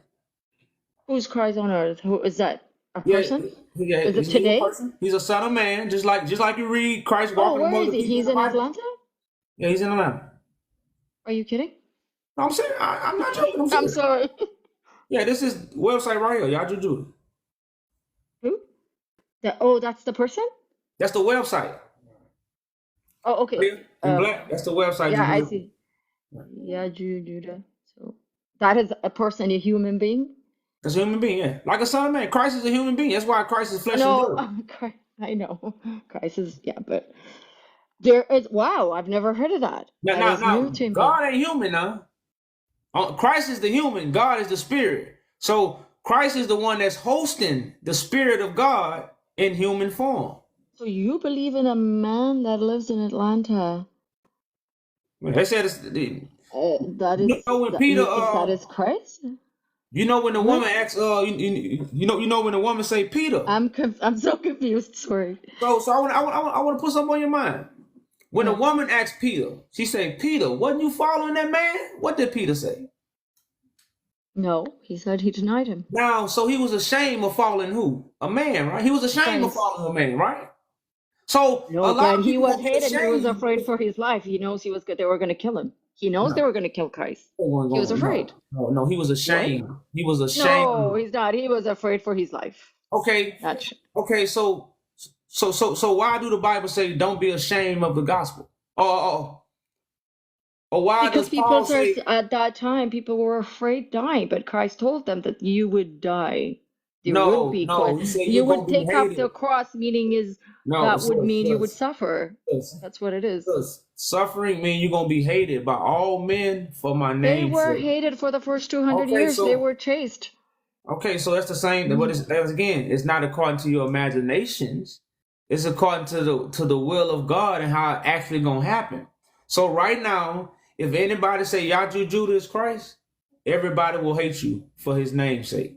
Oh, I This would never. is If I met the guy, I will pray for him. I would never hate him. He's made it in God image. I would love no, him. no, Why would no. I hate him? No, I'm saying not you I would gonna just hate think him. that I would teach him that People, is you're not no, God for sure. I would tell no. him. But look, Sorry. no, you gotta hear what it said. It say people will hate you for my name's sake. Yes. So whenever you profess who Christ is, people gonna hate you. True. Now, you don't get no hate when you say Jesus Christ. People just say, okay, yeah. But the real Christ, when you profess who Christ is, shame, you got to pick up your cross. As You got to people carry your today, burdens. yes. Huh? People today, you're right. People today are Well, that's what I'm saying. in North America, especially. No. Yeah. Key word, sis. You think people did that. You don't know because the Bible have no dates. So you read these things and man dated it. And you followed the dates that man put on there. Now, what if I told you everything that you read in the New Testament was going to only take place in the last days? And man have deceived you because what do the book say? Let every man be a liar. Now, that's a very hard pill to swallow for who? Christians or religion folks. Because to be in religion, who do you have to believe? Man. No, I'm going to explain it to you. Sorry, finish, and I'll explain. That's not true. I'm a Okay, Christian, and I'll explain it to you. answer the question for me. How do you get in religion? I don't have religion, actually. So you don't have no religion. I'm going to explain it to you what I believe. No, My I asked belief. you. I don't have religion. I already know what you believe. So Religion is a I want you to ritual. explain to me. I How just did you don't. become a Christian? Somebody introduced me to God, and I A did man. research. A man. What do you mean? No, it's not a man. No, I researched, I read, and I found out that Jesus is true. Who put the research out? Sometimes, you hear about things and Man, anything in the a world, man put the research out. you have to personally look for him and ask for him. God will definitely appear to you. You would see it true. And I'm just going to explain it to you. Jesus is true because I've asked anything in my life. I've experienced so many things. There is nothing true in my life that I've lived in. I'm old, so long. And I have not seen anything real but him. So he is very, very, very true. And I have a relationship. I don't have religion. I don't have any ritual. I definitely do pray to Jesus for sure.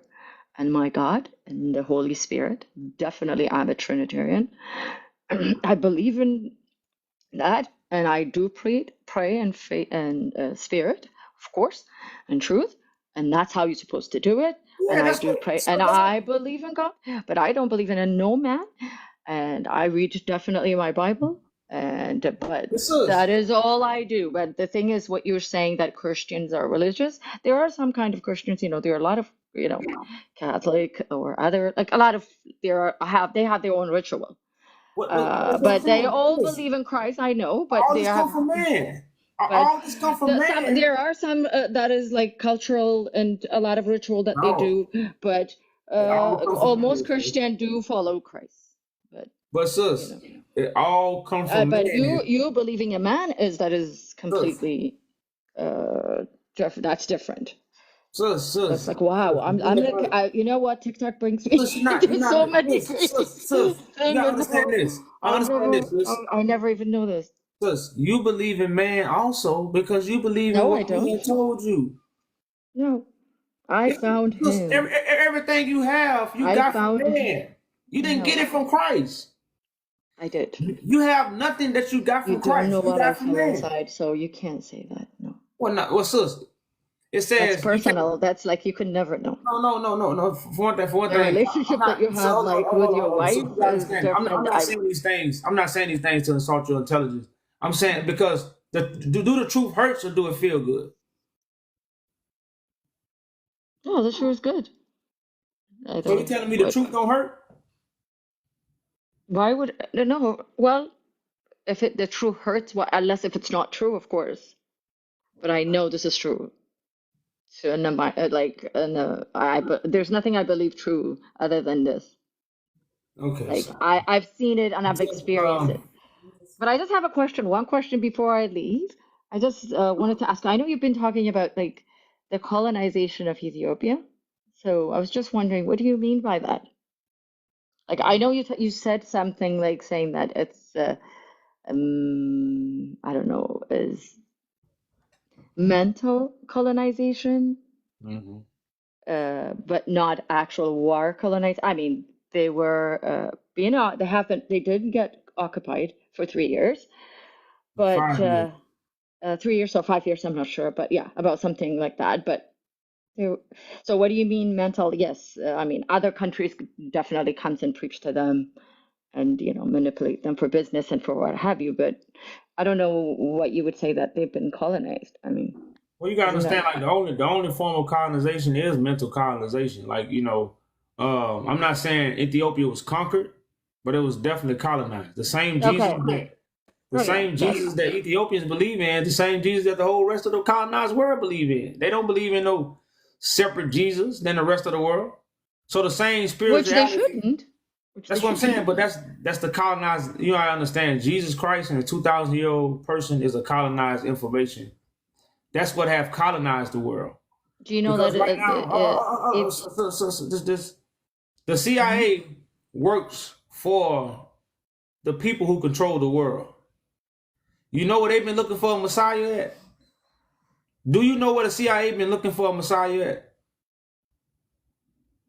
no, I have. I don't know. I know. I don't know. Yeah, in America. They Okay. in the 1920s they put something together called COINTELPRO. The paperwork came out, I think it was 1970, 1960. The paperwork came out. But they established after Marcus Garvey in the early 20s, in 1920s, about the stopping the rise of a black Messiah. Now, the Bible tell you the Messiah gonna rise, and the CIA let you know where the Messiah was coming from. But the whole time, they've been deceiving the people who the Messiah gonna be talking to. And so since the people are deceived who the Messiah is talking to, then what? Nobody is going to hear the Messiah. They're going to reject him. They're going to crucify him because what? The Son of Man, not a hocus pocus man, the Son of a Man is going to suffer many things. And he must first be what? Rejected by the chief priests, scribes, and Pharisees. So remember what I told you earlier, everything that you read in the New Testament could be happening now if you wasn't following mandates. Because the only thing that separates from you hearing me to say, well, hold up, is the New Testament happening or is it already happened? It's the date that man gave you. Man gave you that date. You can't find no 2,000 years in the Bible. You can't find AD, BC. So who gave you this? Well, guess what the Bible say? Where you get your information from? Let every man be a liar. So the only thing that's separating you from saying well the New Testament could be happening now is mandate. So But this is what I tell a lot of people. To first hear the truth is one step that you're gonna have to take, and that's let every man be a liar. And that's the only way you're gonna empty your cup. But the thing is, the story of Jesus is like it's written in other book in 3 different languages. So, I mean, it's not something that you would deny it did happen 2,000 years ago. How But can you you can't deny that? you Right. can't deny it because no book is no dates in no book. And Those see, books have I dated just want in to say this. I'm gonna give years you the floor in back. three I different just want to say this. languages where there Hold was on, hold on. I just no want to say this. I'm gonna internet give you then. the floor. Hmm. Let me say this. Sure. I'm not denying it. I'm telling you it's happening. You just accepting and saying it already happened. So I'm not denying the story. That's why I believe in the book. But I let every man be a liar, so I don't believe nothing man told me. A man is a liar according to the Bible. So those dates that you follow, they don't come from man. They don't come from Christ, and they don't come from the prophets. Those are not biblical dates that you follow. You know, so you are actually denying the Christ story. I have accepted the Christ story. That's why I told you I actually know who Christ is. You have an imaginary Christ. I know Christ because I have accepted Christ. But you said it's a man. This guy, YahJew Judah, is the Christ was a man in the was not Christ a man in the Bible? He was a man and he's divine, though. Okay, then. So right now we have a son of man. Because any man that's walking is sinful, and Jesus never sinned. That's the difference between human, us, and him. This is why the scriptures say nobody knows the Son and nobody knows the Father. See, the Bible you read, nobody knows the Son, nobody knows the Father, unless the Son, He revealed himself to us, though. No, the Son reveals the Father, according to the Bible. So the one that came in 2,000 years ago is not Jesus. No. Can nobody reveal nothing to you 2,000 years ago, sis? So you don't believe in the New Testament, then how do you believe the New Testament if you don't? That's why I'm telling you, the New all Testament. The 12 disciples that thought about and died for Jesus are lying. Well, guess what? Christ is here now doing the things that you've been lied to. Their death is in vain. Well, no, I'm not saying. Like I said, I can't testify to something that I didn't see and hear, because the Bible say God hates a false witness. God don't like no false witness. That is true, but they were not, though. You believe those 12 disciples were... No, you. Because I'm not... The disciples not talking to me right now. You talking to me about these things. Now, if Peter walked up and said, hey, man, Christ did do that. I mean, you and I the moment that you said... But do you believe in what Peter taught? Well, sis, I said God had a false witness, and that's what you're doing right now, because you speaking as if you've seen these things. You didn't see none of these things, so you don't hold a testimony. But I believe that God, through the Holy Spirit, he spoke to them. You believe, but you don't have the evidence to testify to. I have the evidence. It's cool. It's cool to believe. Hold on to your beliefs, but don't testify to it, because then you will be a false witness. Mm-hmm. That's all I'm saying. You can hold on to your beliefs, but you don't have the testimony that Peter had.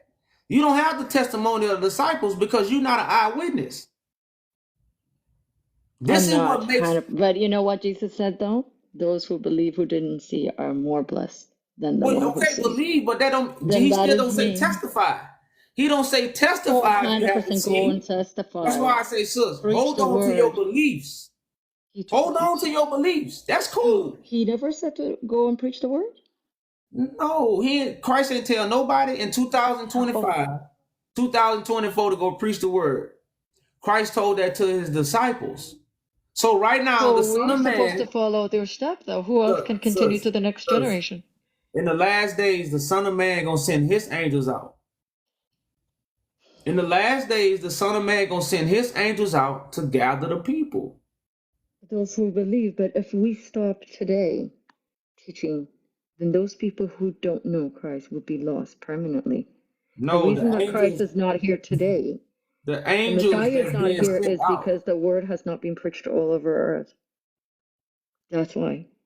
No. And you teaching this, stop it, sis. God you telling me the gospel of Jesus is not preached all over the whole world? That's what you're telling me? No. Well, you don't know Africa because I do.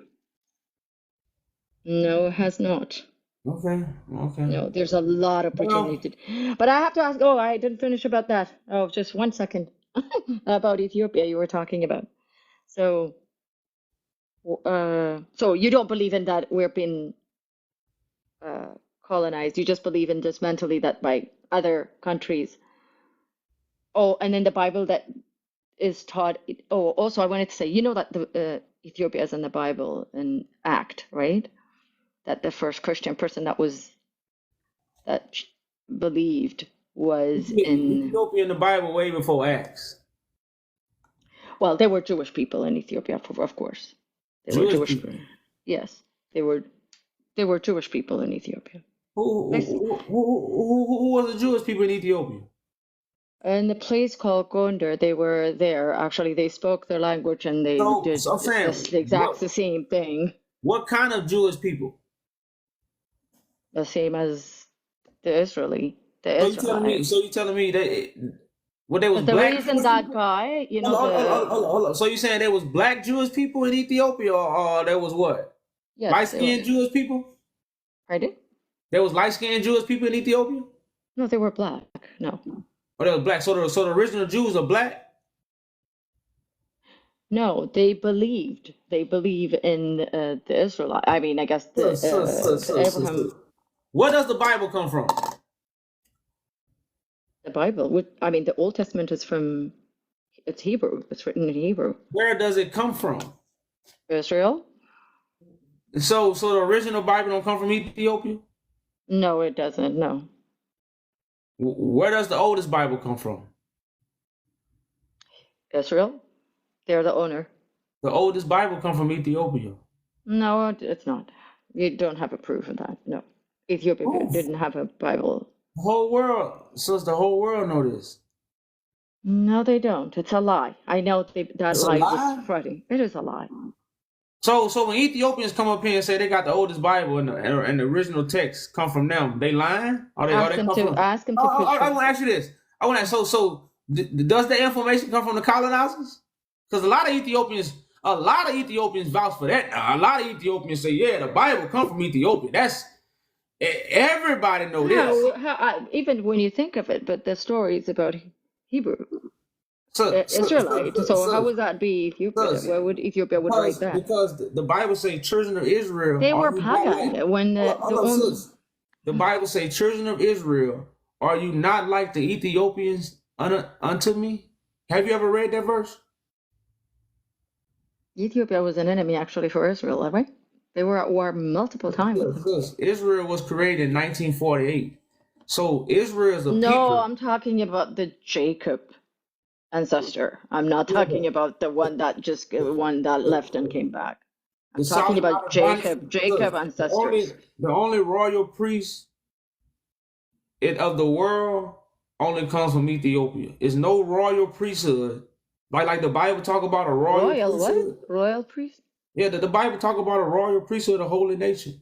There's no royal priesthood in Israel. The only royal priesthood You've got your story wrong. Ethiopia was a pagan country like everybody else. The only people who believe in one God at that time, it was only the Israel, the Jacob, Abraham descendants. They are the only one.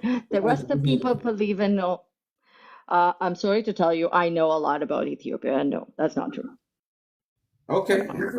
Well, sis, I appreciate you coming up, sis. Nice chatting with you. It was really a pleasure talking to you. All right, sis. Appreciate you coming up. Yeah, have a good day. God bless you. Peace. Yeah. Man, y'all, I ain't know people still believe that the real Jews are in Israel. Like, man.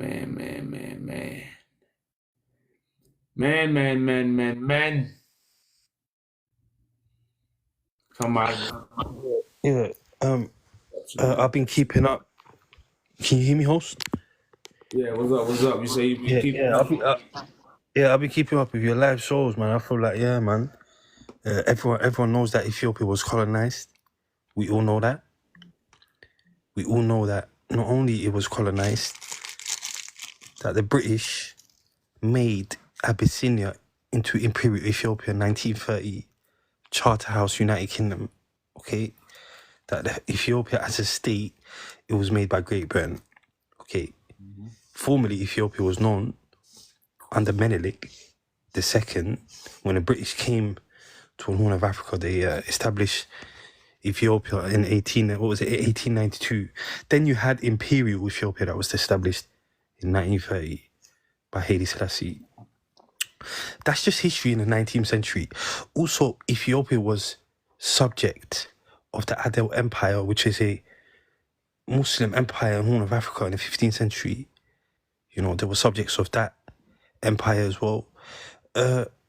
If Ethiopia was not colonized, why do they have a white Jesus in Addis Ababa?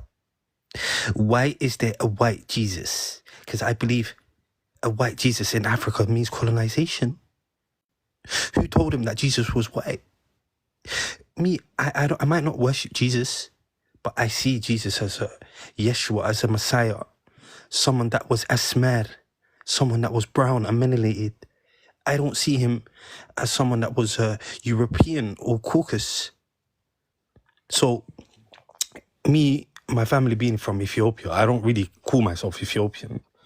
I rather call myself a lowland Cushitic speaker. I don't like to use the word Ethiopia. I think it's been hijacked by the wrong people.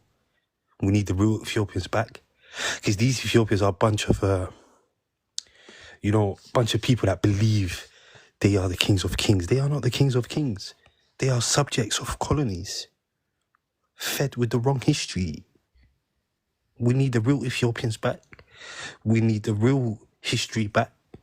We need the real indigenous people of that land to bring back the history, you know? Oh man, sound like Yeah. man. You ready for the Exodus? You know, and that's what we up here to get our Ethiopian brothers and sisters to see, and our African brothers and sisters, because we have to return back to restore. Yeah. These Ethiopians today, they I class them as Hawash. They are invaders from southern Arabia. They are Habash. The Habash comes from Yemen, southern Arabia. Ge'ez. The stone in Aksum is written in Sabian scripts. These people are invaders. They're not the real Ethiopians. The real Ethiopians are captives. They spread across they spread the seed of the real Ethiopians across the whole world. Well, yeah, that's what I believe. And that's what people don't ever talk about. They're denying that. They're denying that because the proof is in the pudding. The proof's in the pudding, and the truth will always come out. And when the Exodus happens, then they're gonna realize, yo. Oh yeah, they're gonna know. And that, like I say, that's the whole thing. I have these pictures up behind us to show the royal family and their features. Because even the Ethiopian features have been hijacked. A lot of times when you think about the Ethiopian figures, all you see is the pointy nose, the light skin, and the long curly hair. But look, you don't see the nappy headed. Yeah, all these guys are indigenous. Yeah. They say that they're from the Bantu expansion. No, they are indigenous Africans. Just because he's got a nappy hair doesn't mean he's not from Ethiopia. If you actually know, the word Ethiopia means burnt face. The people of the Habasha people, they do not have burnt faces. They're from southern Arabia. Oh yeah, that's why I tell Ethiopians, man, between the late 1800s and the 1900s, a lot of people came in Ethiopia from India, like you said, Saudi Arabia.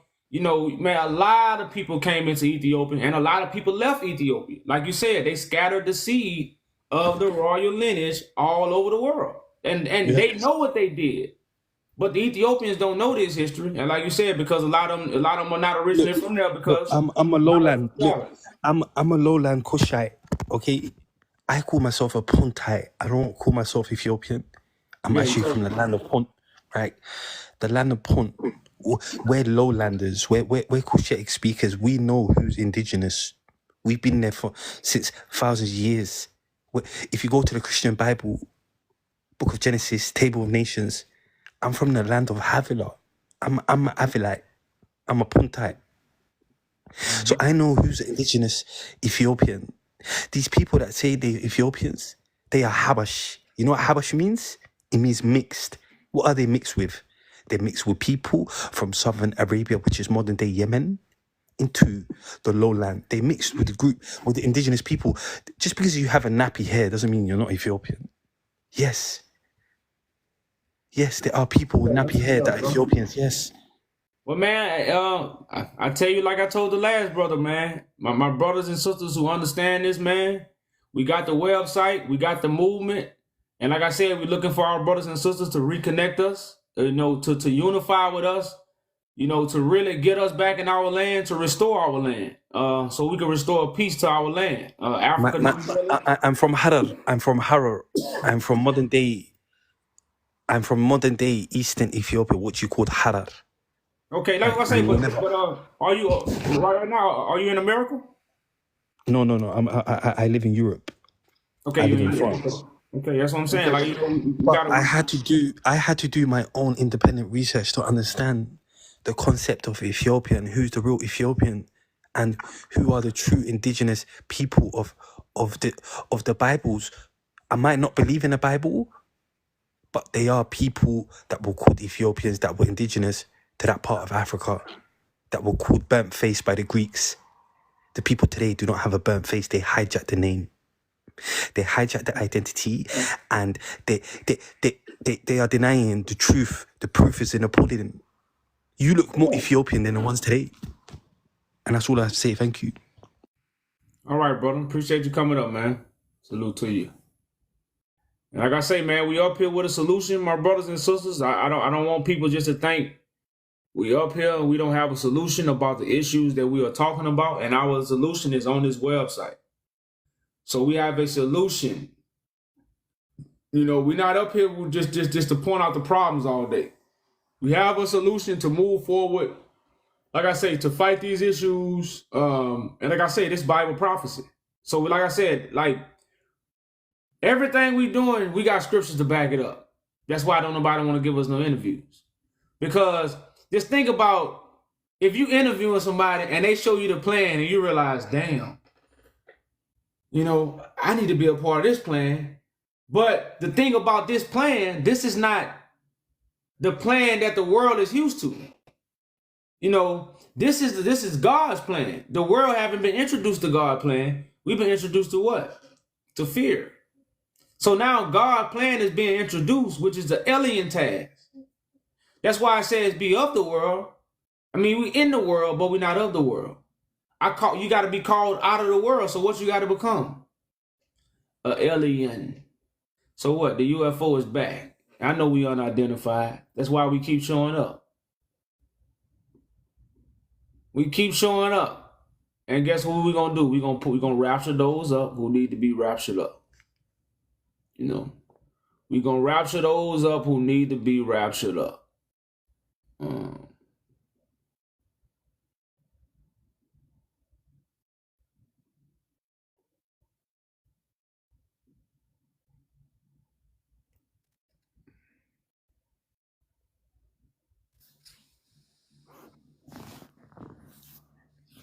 All right, brother. What's up? Peace, peace. Hey, what's up, bro?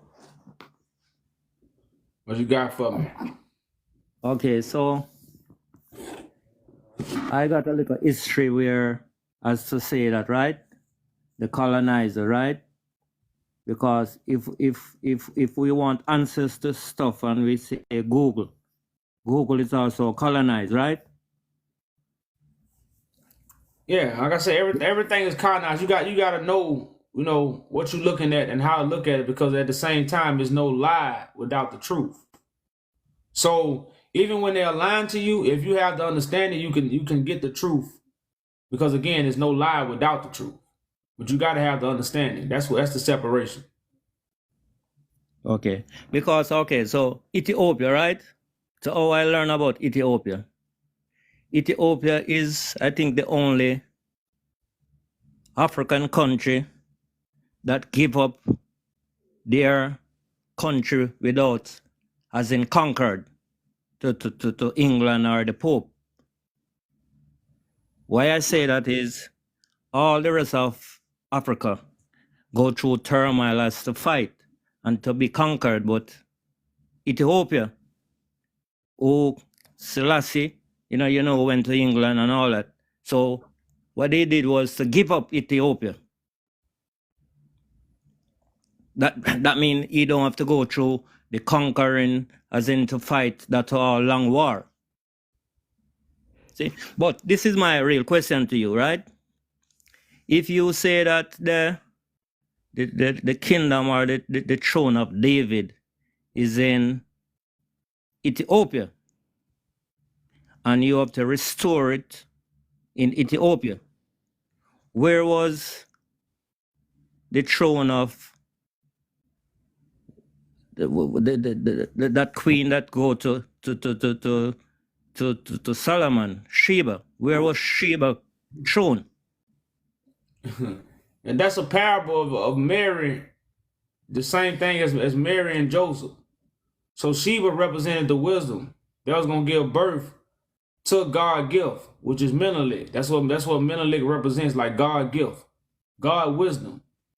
So the Sheba and Solomon story is just a parable, you know, that talks about the birth of Christ, which is the one that was going to bring God wisdom. So just as Joseph didn't touch Mary, Solomon didn't touch Sheba. So Solomon wasn't a real person? Well, no, that's why I say it's a character. That's why you have the Solomonic dynasty, which represent real people.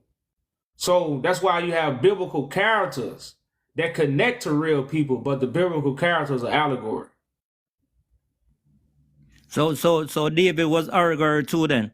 David is allegory. That's why Haile Selassie said David will still defeat Goliath in the 20th century. So why did he say David? Because if you knew the spiritual teachings of these things, you know David is allegory for the anointed one. So is Solomon allegory for the anointed one. So these are just parables and tales to show you about the day of God, or to describe the day of God. And it's almost like a song. There's a bunch of songs talking about one thing, you know. So Haile Selassie said this in 1950, 1940, he said these things. Why? So how the hell David gonna come back? Well, no, it's allegory. Because David just represent the beloved one that was gonna be the seed of David, that was gonna come through and do the things that God needed done. But in the Torah it say that David going to go back on his throne in God's time, when he restore his people. So if it's allegory, right? How could it be that you're going to fulfill what David's supposed to fulfill? Because David represents the beloved one. David is the royal priesthood. David is the priesthood. That's why it's the house of David. It's a group of priests. Now from that house, one gonna come that's gonna be a ruler. He gonna be the leader. He gonna be the head. He gonna be the high priest. You know, he gonna be the one that come get them the bread from heaven to unite them and give them back their priestly garments. So that's you. Correct. So, okay, so this is my question now. So if you should go back to say you be the one that be on the throne, right? Will you be with the colonizers too? No. That's the whole thing. How your nation going to be run if you are not with the colonizer? Because it's all of them who run the world. That's the whole point of me judging them and taking the majesty away from them. They're not gonna be the royal family no more. They ain't gonna be the royal crown and British. All that royal crown and all that, they ain't gonna be no more of that. That's gonna be taken away from them. So okay, so if you're going to be the only country that's going to have that royal crown, or are you going to have like say do import and export and all that with the rest of them? That's what you got other nations for. It's like I say, bro, like it's all nations under God. It's not just Ethiopia. So it's all nations. So all nations will have to come under this crown. Just as all nations is under the right now, Europe or Great Britain got a fake royalty. Like the whole world know that's fake. Especially the powers that be. But at the same time, they do have the gift and the resources that solidify their fake throne. But at the same time, it's not the original real throne. So they got majority of the world. They don't have the whole world, but they got majority of the world in their hand. So when we take the crown, all nations will willfully submit to us because the crown belongs to us. You know, so we not taking the crown back in real bloodshed. We taking the crown back in the majesty of God, like, oh shit, God here. Let me give God back what's his. That's what this exchange gonna be, and that's why these things is not gonna be done until God showed up. You know, that's why I said so. This is the will of the Father that's taking place. This is not the will of man, and that's why these things gonna happen. And that's why I say it's gonna. This is how the world is gonna find out God is real, because the things that God is finna do through the people that God used, the whole world finna know God is real. So look at this, right? You say that the whole world don't colonize, right? Correct. You ever hear about the World Forum? The what? The World Forum, where all the leaders, doctors, business people, all authority in all sector have to meet there. You never hear about it? I never heard about that. Oh, you need to maybe take a look into it. It's called the World Forum. That's where they go and they split up the world, how the world's supposed to run. Like for instance, right? Amazon in America. Amazon can't sell their product in certain place because another company have that already. So I'm saying China can do business in certain country because you have other country who's doing that already. So that place I'm telling about, the World Forum, they meet like one time per year. So that's where they stay and run the whole world. So that's what I'm saying, the whole world colonized. It don't matter who it is. I agree. Yeah, so that's why my question was to you, that when you become that king or you go on that crown, or you're going to get rid of the rest of colonizers to do business with, if you're not going to be with them? What, doing business and colonize, because we're going to have our own resources. Like Africa has the most resources out of any continent in the world. So we already rich. We just need a government to control our resources. Our government is not controlling our resources. The government in Africa is selling the resources. Controlling the resources is making a correct profit off it. So Africa is not poor. The government is poor. So what I'm bringing back is a rich government and also awareness. You know, so like I say, man, you got to think about, and not just me coming back, you got to think about all the other African Americans that's coming back, all the talents, all the great minds, all the great influencers. You know, so like when Africa get a king, everybody's eyes is going to be on Africa. So you got to think about the NFL. You got to think about the NBA. You got to think about music. You got to think about all these things that bring so much resource to America and make other nations filthy rich. What is going to do for Africa when we have a government and we can set these things up and we can buy out all these people over here that's holding our people captive? And now we have $1 trillion industry just with small things. That's not even including our resources, our natural resources that we have, that we finna take back. That's not even including that. We just talking about entertainment is $1 trillion industry. So resources, we're not gonna be lacking. This is why our government is not gonna be colonized, because you are colonized when you lack resources. When you are poor, you are colonized. But Africa shouldn't be colonized because Africa not poor, but there's no government there. And like I said, a lot of people are scattered who will be ruling Africa right now. They are not in Africa. You know, so like this is the truth about the matter. And like I said, the colonizers know this. And that's why you got to think about, why did they always keep African Americans in America? If African Americans caused so much trouble in America, why they never sent us back to Africa?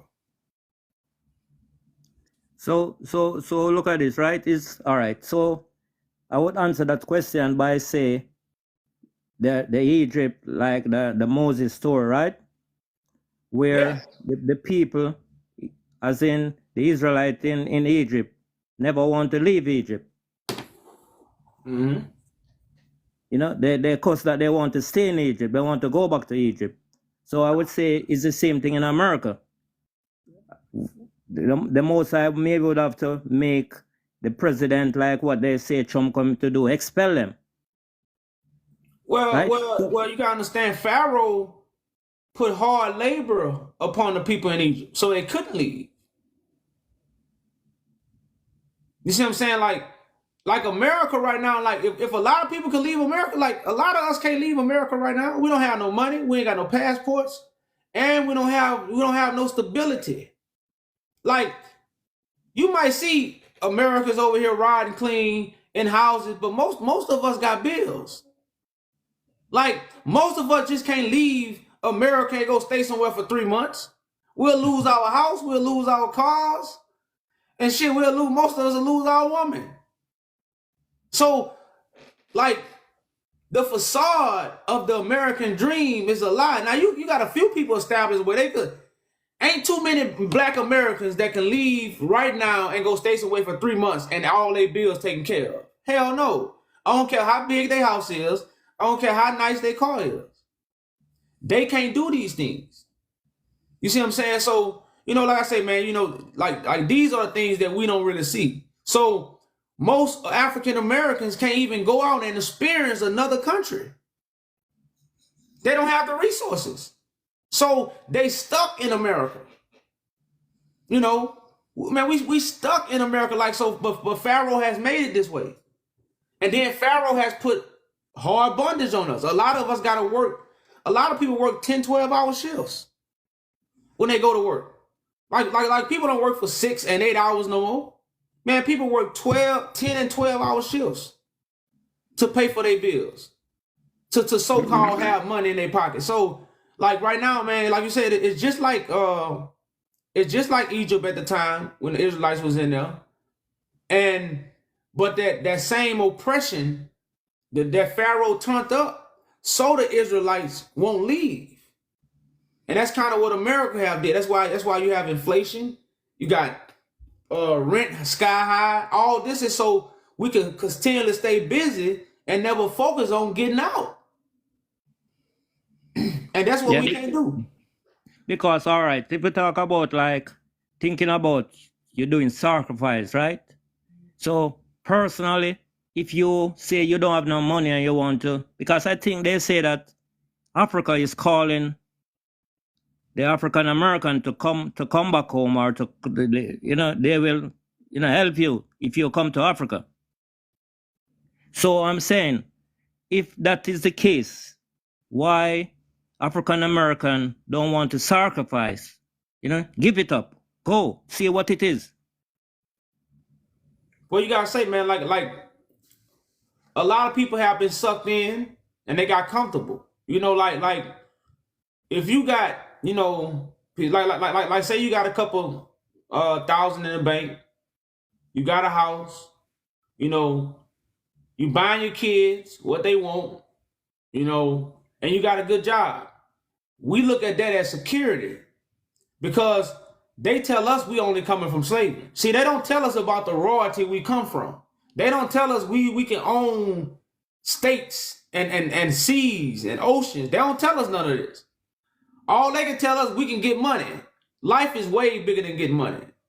So since they tell us this, comfortability to us in America, if we not enlightened, is a good job, money in the bank, and your bills paid. That means you're doing good, but your bills never stop.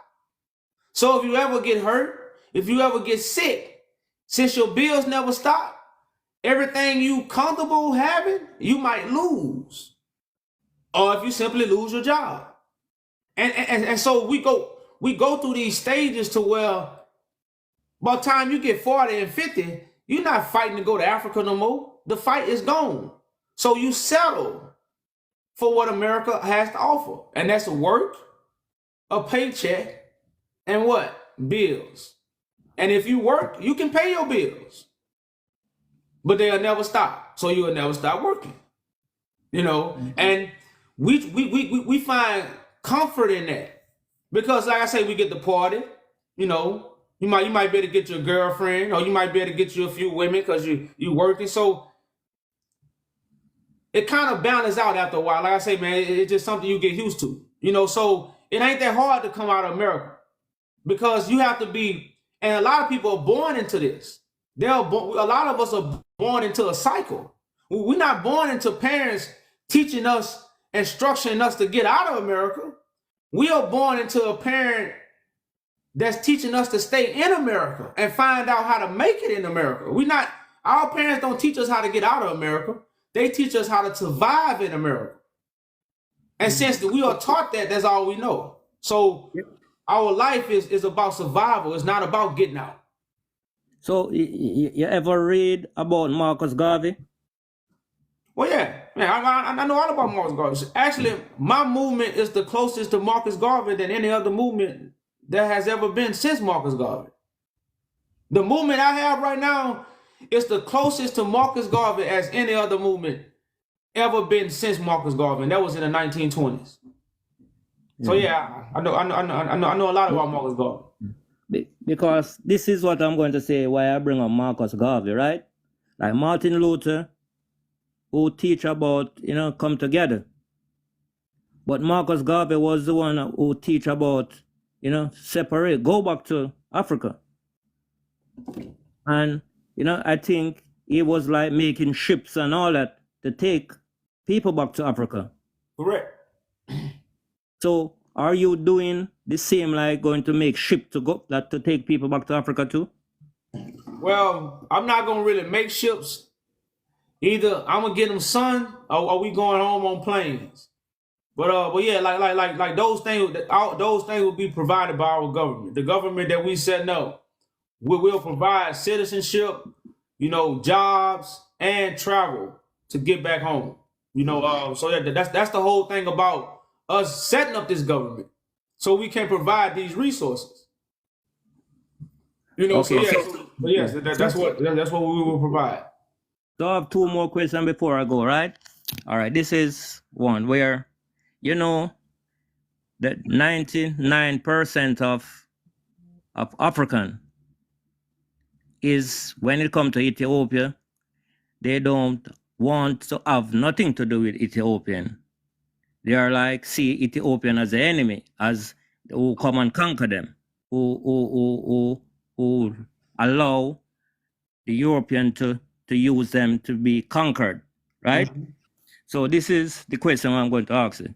If you were going to rule Africa from Ethiopia, you don't think the whole Africa going to fight against you? No, because of my actions and what I have done. Like, I'm not the Ethiopia that hate Africa. I'm not the Ethiopia I'm a person that's gonna unify Africa, and that's what the African leaders gonna respect. Like, people respect what you do. Like, that's how you gain your respect.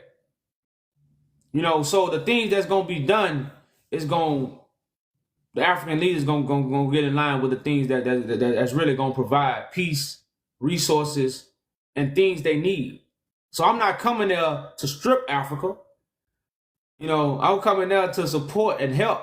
So these leaders gonna unite with me. It's not gonna be something it's not like that. Like what I'm actually bringing is peace, but peace comes through war. But remember, we don't war with flesh and blood. So this is a spiritual war that's gonna bring peace. And like I say, so yeah, the resources that finna be brought back to Africa, brother. No leader's gonna fight this. Hey man, it was good talking to you. But listen to this. One day I would like to interview you because I have a book of questions. But it would have to be like something set up where I throw out all these questions to you, to see what your answer is, and the world can hear what you have to say. I don't know if you're up to that. Well, do you have your own platform? I have a lot of followers, but I don't really go live. Okay. Well, yeah. Well, like I said, you just have to message me, and we can set something up. Yeah, because listen, if you really have that dream, what you're talking about, as to say, close to Marcus Garvey and all that, it's serious. It's nothing to joke around. And people, as in, African, American and all that, need to hear it, you see? And if you have some question what people don't really ask and you answer it and then can hear what you have to say, then, maybe your things go more faster.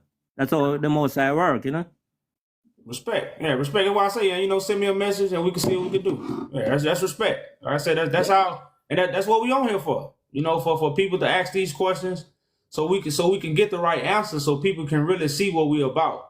And that's why I said we got a website. This stuff in black and white. Like we not sending declarations off to the parliament because we on here faking and trying to trick the people. No, we got a judgment. You know, we trying to gather the leaders so we can go forth with this judgment. But yeah, man, like I said, we could definitely do that, brother. We can set up a time and we can make that happen. But yeah, that'll really benefit the people and to let them hear some answers. You know, they might not hear when we be on here going back and forth. Yeah, because, you know, a lot of people who come on your platform is to come to challenge you, like to say, no, you're not this, you're not that, but they're not hearing you out. What you have to say, you know, some question where they need to ask for them to get your clarity. They don't really do that. So, you know, big up yourself and I will give you a message and we can do this. Okay, man? All right, brother. Appreciate you coming up, man. Yeah, man.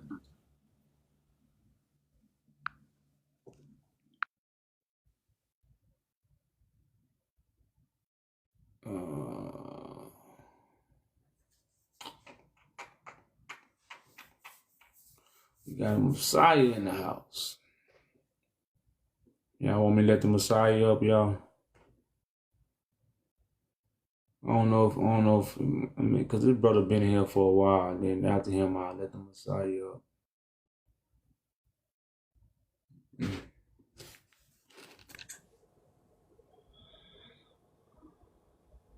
All right, brother, what's up? Peace, peace. Niggas, what's up? What's up? Must be them fell asleep, huh?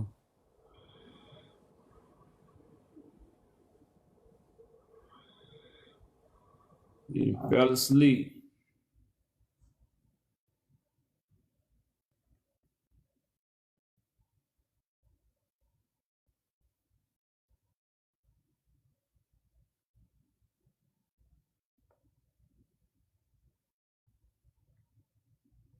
Well, the Messiah dipped. I did bring him up, but he must have left.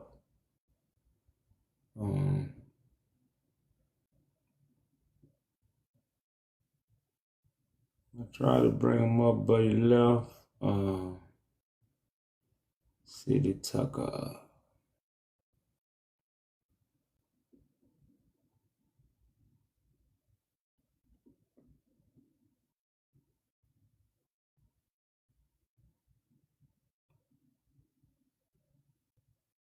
City Tucker, City Tucker. Oh, you ain't coming up yet.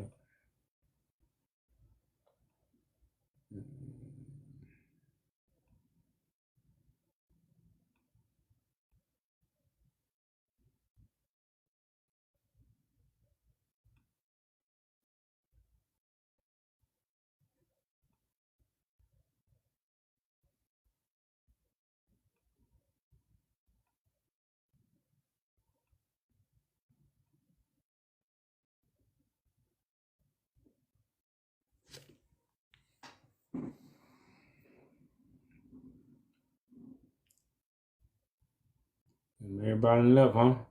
So like I say, y'all, man, like I say, I know y'all hear us talk about these issues as if, you know, we just some people up here talking, but like I say, y'all, we actually have put in work. We have submitted documents. So we're not up here playing. This is not a joke for us. This is a serious matter. These are serious times. These are crucial times for the restoration of our people, which is to restore our people. That's what we're here for. And people don't understand restoring black people will heal the nations. Now, people say, why I say that? Because let's get into this prejudice talk. People think we prejudice, you know. Like I said, it's not a prejudice bone in my body. No, actually, I've never been prejudiced. Now, at the same time, when they showed us these movies, I did have a little feel for, you know, like, damn, okay. But at the same time, growing up in Louisiana, you know, it's almost like, how you going to be prejudiced? Like, if you get a job, you're going to be working for a white man. If you go on a job, you're going to have white folks on the job. So, like, when it comes to being prejudiced, it's something really black people can't really do because we don't have control to be prejudiced. Prejudice will have to come from people who have control and power. That's where prejudice comes from. So when I say healing black people, well, what? heal the world. Why do I say these things? Because right now, what do other nations come over here and get rich off of? Who they come over here and cook for? Who they come over here and do nails for? Who they come over here and build beauty stores for? Who they do it for? Who they do it for? Who they come over here and set up clothes stores for? Who they do it for? And then they think about it, all this what I'm talking about is in poor neighborhoods. All this is in poor neighborhoods. But who they do it for? So if we get in power, what everybody gonna come bring us? Whatever we ask. We get along with all nations. We don't hate nations. Like we ever seen black people just hate nations, like just hate nations. Like we just walk around, we hate nations. No. But if somebody has showed you something that what somebody has done to you, it caused you to have that hate, and we still don't even have that hate. Some people still go hug a white person. Man, I don't hate white people. Give me a hug. Because naturally, nobody's put here to hate. So when we get back in power, people going to bring us the same thing. So when we need trade, when we need resources, they're going to bring it to us. But they're not going to be bringing us no slop, because we're going to be in a position not to take no slop. But they're going to bring us resources, and we're going to trade with them. So, and we're going to be able to what? Heal the resources, because if we got resources when we poor, what kind of resources you think going to have when we get rich? What kind of resources you think we're going to have when we get on top? In the order of God, we're going to have so much abundance, we're going to have to give it away. We're going to have to spend with other nations. That's how much money we're going to bring in. This is why they're going to be bringing us stuff. Again, we bring in money. We at the bottom of the map. We bring in all the money. So what kind of money we going to bring in when we back on top? It say when you with God, what? The storehouse overflows. So our storehouse going to be overflowing. So we're going to be able to what? Give to other nations for the resources that they bring to us. Just as they bring resources today. Everything get brought to us. How many black people you know own a ship? How many black people you know own a port? So how do we get the things we got? How do we get the things we have? They bring it to us. So it's the same way when we get back on top. So this is why all gonna be all nations under God. This is why we're gonna deal with all nations as we deal with all nations today. All our resources come from other nations. So like I say, these things, y'all, that like I said, it's hard to see if you're looking through an earthly lens with all the mountains and all this information that's towering over you. But the mind can move mountains. So this is that information that you can put in your mind that'll move every mountain out the way so you can see the glorious side that we're looking at right now. You know, so you can really see this glorious side, you know, that we are looking at right now, y'all. Because it's real glorious right now. You know, all nations don't have to unite. We have to unite. Most nations are already together. Like, you got to understand, most nations are already together. We have to unite. You know, this is really about us and what we have to do to heal all nations. You know, we often try to say everybody come from black people, or we try to label statuses. But when you talk about the true mothers and fathers of the world, we all know who those people are. They are melanated people. That's why we have a gift. That's why we do things, because we have a light. But that light is for other people. That's a gift from God. That's for other people. The light that we have is for other people. So when we disobey that gift or we abuse that gift, God cursed us because we abused that gift. So we became a cursed people, to be put at the bottom, to be humiliated, so we can recognize who we have to come back to. You know, and now again, this is why all nations still come to us, because of the gift that it can't be taken away from us. That's why God say, for my name's sake, I'm going to do these things. Because my name is upon them, God is redeeming us. If not, God would just let us go. That's how terrible we was. It's all the people like we should have just been let go. The things we did, the things our ancestors did, God should have let us go. But because God gave us that name, and because God gave us that gift, then God got to redeem us. A God name will be what? In vain. You know, so now we realize, or we are realizing what our gift is for. It's not for hate. It's not to unalive people.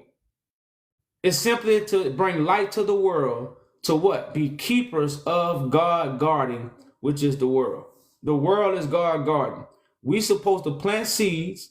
We supposed to pull up the weeds as we've been given that light and ability to do.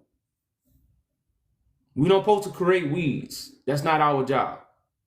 We don't have a gift to create weeds. We have a gift to pull weeds out so things can grow. And you see that gift. You see that gift. You know, I'm not saying so. That's what we going back to, y'all. So we getting our heritage back. So we going back in our rightful place, and we gonna heal the world. That's what this is. That is what God prophecy. That's God prophecy. That's something that can't be stopped. You can only get with it or get lost. Everybody should what? Get with it. The one and only. I talked to you before, bro. So let's see what he got to say, y'all. I talked to him before. Peace, family, peace. Come on, brother. Peace. Hey, seriously, I ain't on nothing today, bro. Like, I talked to your brothers a couple of times. What's his name? Damn, I forget his name. Stamps. Okay. A couple of times. Real good dialogue there, brother. Now, I was listening to you talk to the foreign brother. I don't know who he was, but he asked a question that I thought was interesting. He asked about Marcus Garvey and his movement. And you stated that your movement is closer to Marcus Garvey's than any other movement around. And now, me being a student of Marcus Garvey, meaning I've studied how he put things down, they had a how can I put it? They had a do for self mentality. They provided the people with what the people needed: food, clothes, and shelter. And he did that in order to build up his finances to even get that shipping line to take black people back to Africa. Now, he didn't necessarily have it all mapped out on what it is he was going to do when he got there. But with listening to what you're saying, how you all will have resources, could you elaborate on what those resources would be that you'll be able to do trade and commerce with? For one thing, the stuff that they took for Ethiopia alone, the gold that's being returned, that we can prove that was looted, that alone is almost $1 trillion, or probably more. On top of the repatriation process that have to be given to African Americans because of slavery and because of prisoners of war. You know, so that money alone will provide enough resources. And again, our headquarters is going to be in Africa, which have all the natural resources that's making the Western countries rich.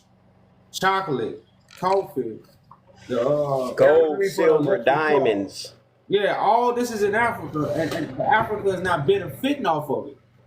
Our government and the crown that's coming back to Africa will remove foreign investors from the natural resources of Africa and give us that natural resources. So we getting the 70 and they getting the 30, or we getting the 80, they getting the 20. See, right now Africa getting the 20 and the Western's getting the 80. It shouldn't be that way. So all this is gonna be reversed. That's why I'm saying, so our storehouse is gonna be overflowing, let alone just our entertainment industry with NFL, basketball, music, stuff like that. That's $1 trillion business. Then who own it though? They Jews. own it. We don't own it. So when it comes to our nation, our storehouse will always be overflowing because of the gift that we have. So nations will always come bring us things because what? We got the money to pay. And we're not gonna be buying no garbage. We're gonna demand the what? The finer things. We're gonna demand the best things, and what nations are gonna do? They're gonna provide it for us. So when it comes to us trading with other nations, that's not gonna be a problem. So the reason I'm saying it like that because how can I put it? When it comes to making people or giving people the same sight that you have, the image, the foresight, they have to be in agreements with you in order to move out on what it is you're sharing with them. Now, you mentioned that we will have trillions of dollars worth of gold, and we'll have other resources that Africa has. Now, your caller or the brother you were talking to prior to me, the brother said that what makes you think Africa will be in agreement with what it is you're saying? Now, let me say this part. Before this is even done, you have to send people over there to relate this message to them so that they can even have an idea what it is you're even talking about. Right? No, you follow what I'm saying though? Well, brother, because you can't. You gotta think about it like this. If right now the Roman Catholic Church announced Christ on earth, all African leaders will understand this. Now, well, you know what? Oh, go ahead. I'm sorry. Go ahead. Now, they will understand this from an understanding point where, oh shit, this is the one that the Bible was talking about. Everybody would know that. Now, the thing about what might puzzle them, he coming back to Ethiopia, he coming back to restore an ancient throne that was once here, back in the days before the colonizers invaded Africa. This is not going to shake, and then this individual is bringing resources, and people back to restore and remove the foreigners that they trying to kick out right now. Like they not gonna fight this. Like we are looking at this from a small point of the way we look at it, but on the level of how this gonna take place, man. Like yeah, of course, the way you looking at it, you might be like, yeah, they not go because y'all looking at a regular man and just I'm walking over there. Hey, I'm this. No, like this is gonna be announced and revealed to the whole world when this change take place. So I said, this ain't nothing me just walking over to Africa and saying, I'm beating on my chest and I'm King Kong. No, this is going to be established to the world. Just like you seen the British crown, when they crowned King Charles, and all people around the world respect King Charles as the king. He the king of all the land. Nobody refuted that. Nobody say, hell no, he ain't my king.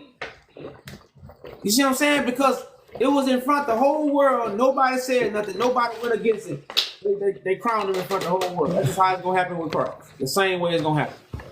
So these things going to be shown to the whole world where it's going to remove the doubt. And like I said, all this is going to take place to really establish, what's going to take place. Now, you made mention of the Pope announcing it. But you know that the seat that the Pope sit in, he's supposedly, quote unquote, the vicegerent of the Christ. That's why he's revealed and looked up to. He's the vicar, right? The vicar is the vicegerent. He's the one that the whole Christian, allow me to finish it, brother. The whole Christian community falls under Catholicism. And that's why they look up to the Pope. And that's why the Pope rains down the powers to the whole Christian world. Now, with that being said, because am I lying, or is that not how it's looked at? Well, that's how people look at it, but that's not how I look at Hold it. on. I'm not saying that's, I know, of course, you're not looking at it like that, but this is how the people are viewing it. The same way you mentioned Prince Charles being crowned. The reason the people look to Prince Charles, rather, the way they do, because one, that the Vatican and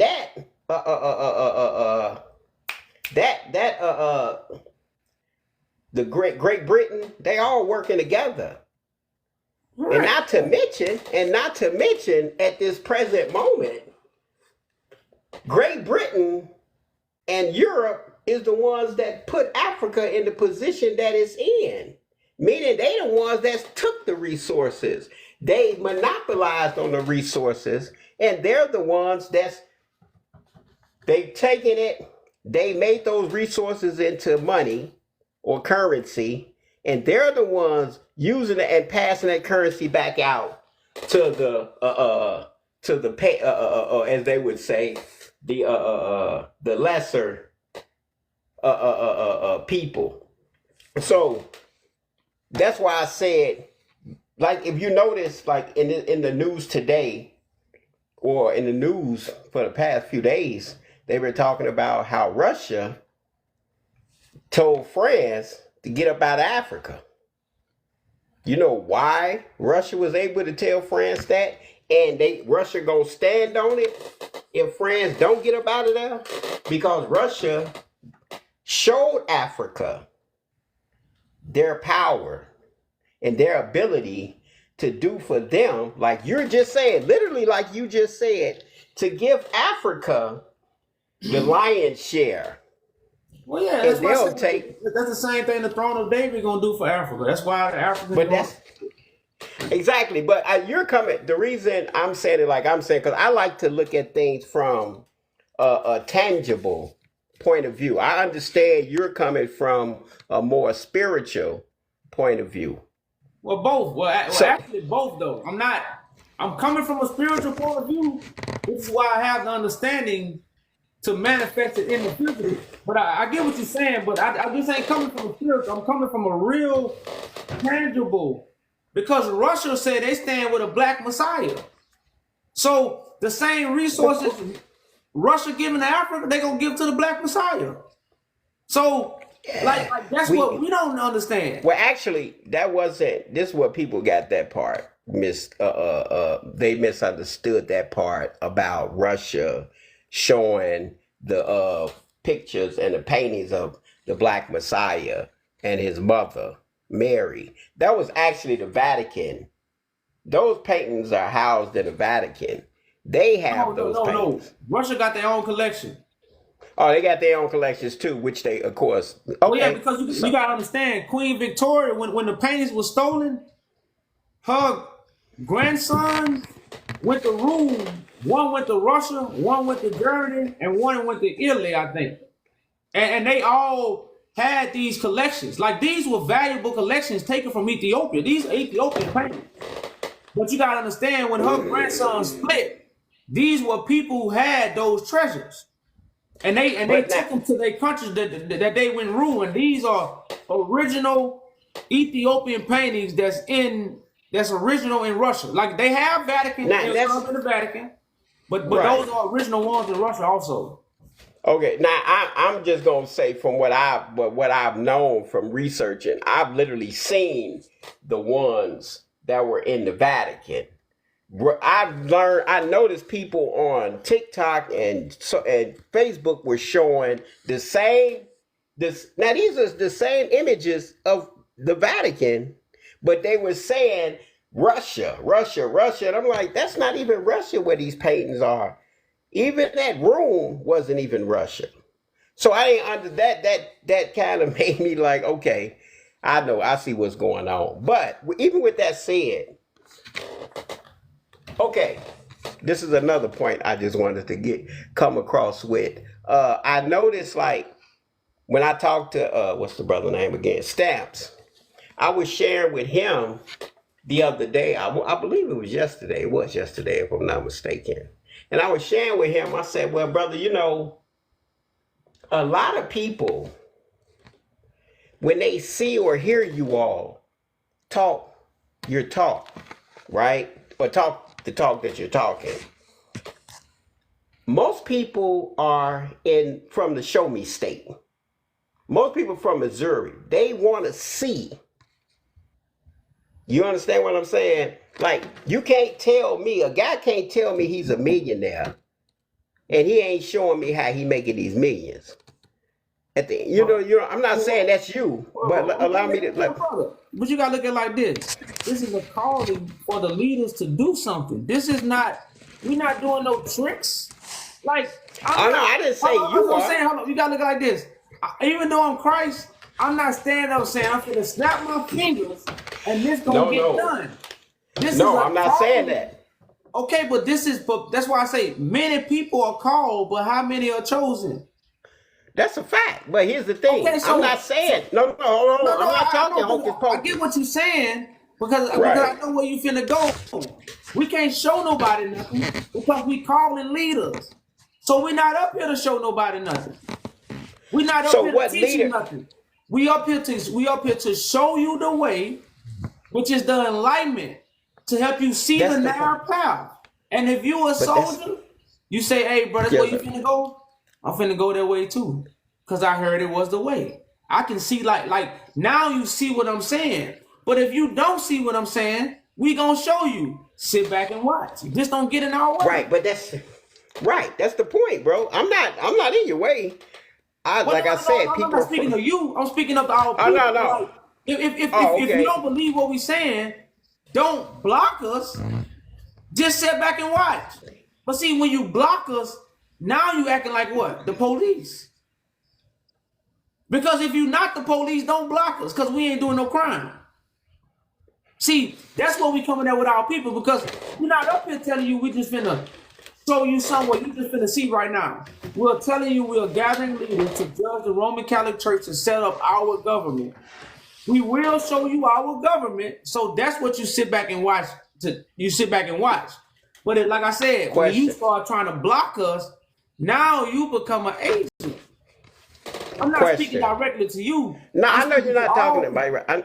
I mean, at the end of the day, dear brother, to be totally honest with you, like I shared with a little brother earlier today, TikTok to me is for entertainment purposes only, bro. I'm not gonna lie to you. Unless I see something that's real. The reason I stopped going back and forth, because I've heard people on here voice serious concerns. And that's the part that made me think like, well, the brother has an idea. He has a great idea. Just like plenty others have great ideas. And they feel like they're somebody that they may not necessarily be. Not saying that's you. I'm not saying you. I'm just saying. Because because I heard you mention how a lot of people came in the name of the Christ, but they not doing the works. Because those works weren't necessarily deemed for them to do. Correct? Correct. So, but when I hear people coming from a sincere standpoint, one thing, if I don't know nothing, our people, and people in general, not just black people, bro, but people in general are looking for something to believe in. My father taught me as a shorty, a fool is born every minute because there's always somebody who wants something for nothing. And a lot of people ride in on the fact that a lot of people want something for nothing. And they sell them hopes and dreams. I'm not saying this about you, so it's not one of them undertone type of, you know what I mean? Yeah, I'm go not ahead. on. I'm just saying that this is how I see this all day, every day on social media. You feel me? YouTube. It's a money grab. You feel me? And it's sad because people truly believe. People truly believe in these people, and they lying to them. You understand what I'm saying? Yeah, It's that's what's nothing going on. worse. That's what the pastor has bred. The pastor been doing it for years, just in the suit in the church. Now they have Exactly. transferred to social media. So it's the Well, same it's pastor tactic. The pastor been it's lying, pimping. and you've been paying your 10%. Like it's the It's same thing. it's pimping. Yeah, it's pimping. But you gotta understand, You know. and I get that. But that's why I tell people this is not something we asking you to pay 10% for. We're not asking you got to donate to get. We giving it out free. We doing it for free, and we calling leaders to help us get it done. It don't get no Wait, more realer than that. I don't know wait. how You more realer than it get. Like if we had an organization and we was telling people you got to pay this to get this, you got to pay this to go to this level. That's different. We're not saying that. We saying we got this. This is our history. This where this come from. This why this is this. We got this for this, so we can do this. No organization has ever told us this.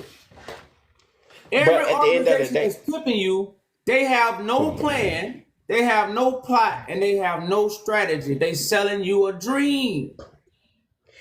at the end of the That's day, what pimps do. Pimps sell right. you a dream. They don't. A Well, pimp don't. no, that's not true, brother. Pimps don't I've give you known a pimps. plan. Listen, hold on, dear brother. I've I'm finna known ask you pimps, this. and I've. No, I'm Go finna ask ahead. you this. Show me what pimp gives you a plan. Okay. The pimp does this. This is how a pimp operate. No. Show me the I'm pimp about that no, show you no. the plan. I'm gonna tell you, it's the plan. This is how he operates. No, I know how a pimp The pimp. operates. He don't show you a plan. That's So the show me a plan. pimp. Wait, the So plan that he shows you is how you're going to have. Bro, you want me to say it or you don't? I'm just shaking my head. I ain't saying nothing. I'm just Oh, shaking my head. okay. Okay. A pimp shows you he leads by example. You see the rings, you see the clothes, you see the cars, you see all this, right? So then he sells you the dream because he tells you you also can have this. But you got to put in this work. Is that not true? Brother. But again, a pimp No, don't have a hold on. And plan. Look, brother. that's not the plan is for you to get out Hold there and up. hit that That's track. not. But I'm saying. Come on now, bro. You know like I better said, than that. no pimp. A pimp only sells dreams.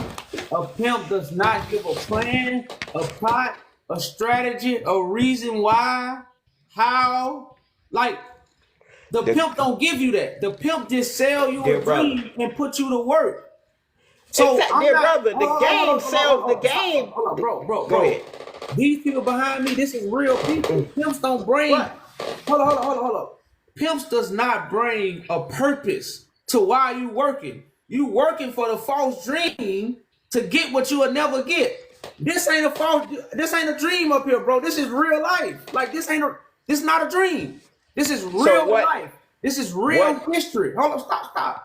Oh, okay. My bad. Go ahead, bro. It's a real throne. The throne is not a dream. It's not a dream. It's a real throne. Mm-hmm. Ethiopia is a real place. The Roman Catholic Church, the British Empire are real people who we pay real taxes to. Wait, say that again. I'm sorry. They're a real government that's over us. This is not a dream I'm selling. So, and I ain't saying you talking about me, but I'm just speaking for myself and people here in the conversation. Yes. Brought it up. So, like I say, it gets no realer than what I'm bringing. And I'm not saying that just because I'm bringing it. I'm saying that because of the steps that's laid out. Pimps don't do this. Organizations don't do this. Right now, any organization that's teaching information, they have no plan or plot or strategy or no reason why or no purpose in what they're saying. Everything I'm saying got purpose behind it. You say in reference to what you're doing. No, I'm talking about any organization on the face of this earth right now. Name any organization. That's not necessary. No, name any organization. I'm about to. AT&T. I'm talking about for us, man. Come on. I'm talking about That's why I just asked you. I said for AT&T what? got a purpose? Yeah, they got a purpose. No. They got a Name plan an and they got a organization. No, purpose. bro. Name an organization that's for us with a purpose. That's pimping us. Name one with a purpose. You said that's pimping us? Yeah. That's I not don't know. pimping us. That's not pimping us. Bro, you've had multiple organizations out here. You have nonprofit organizations. Hold on, dear brother. Hold on. You asked me. I don't necessarily have to name different organizations because I don't want to put people on a forefront like that so people can throw daggers at them. But you and I do know. Man, get out here But with you, that bullshit, bro. wait, that's not real, bro. How are you getting treated Name on here one. right now? Hey, Hold on. name How are one you getting with it, treated bro. on here? Name one. What's the NAACP doing? Shit. They never did nothing. What you mean? What was their purpose? Their purpose was, in certain aspects, to get black people from a position of a lower class to an upper class. By You're doing saying what? that, hold on. You're saying that they didn't do that? No. How come they didn't? You know how many black people, you mentioned it earlier when you was talking to the guy before me, when you shared with him that you had people here in America that have money, right? Did you not say that? That are wealthy. Hold on. Did you not mention? Hold on, dear brother. You gonna allow me to finish? Because you did speak for a little while. Well, brother, You mentioned. you saying what I mentioned? I said, yeah. I say, of course, they got people here with money. They got people in NFL. Okay, so there are people that the NAA. You asked for an organization. They just came off the top of the dome because I seen a documentary on them. NCAA help black people in no way, shape, or form, bro. We're not gonna sit here and play those games. So you saying they didn't advance black people? No. Black people ain't advanced. What world are you living in? Hold on, dear brother. When Now, did you let's see not black say. people advance? Hold on, brother. Do we not have doctors, lawyers, politicians, business owners, millionaires? We don't have this? Brother, man. That's all I'm asking you. Don't we have it? Brother. You sound like Bro, do you know? You sound like a colonized American, bro. Just Are you because you got $1 serious, million, bro? You asked me, no. Bro, You asked, bro. wait, hold on. But are you not? Bro, Go ahead, bro. Because that's how you cut me off as usual. You have people with $1 million. They don't own nothing. What? Being rich with a big house and property tax don't mean nothing, bro. Bro. Okay, Hey, so what are you going to own? Hold on. You mentioned, hold what on. do them guys own? What do those guys own behind you? Was this man rich or did he own things? I don't know. Who is he? I know you don't. His name is Menelik. He was a king. What did he own? What did he own? He owned railroads in America. He was way in Africa. Whoa. Hold on. What railroads? What railroads? The railroads you play Monopoly on. The 4 railroads you play Monopoly on. What? Name them. The 4 railroads on Monopoly. You talking about on a video, on a game, bro? You said Monopoly. Brother, hold up. We don't live in a monopoly right now. We don't live in a monopoly. Did you go to free? They teach this in free economics, don't they? Brother, Don't they teach you about monopoly? I thought you knew the name of the railroad system that he owned. You never said that. No. So he was the one. This was the early 1900s and 1800s. So he was the one. He was the one that paid the Chinese to come over here and build the railroads. Yeah, he also not just Chinese. They sent Africans too, bro. Brother, when Chinese you look up the railroad, in America, bro. No, I didn't say that. I didn't say that. Just like I stated, Chinese.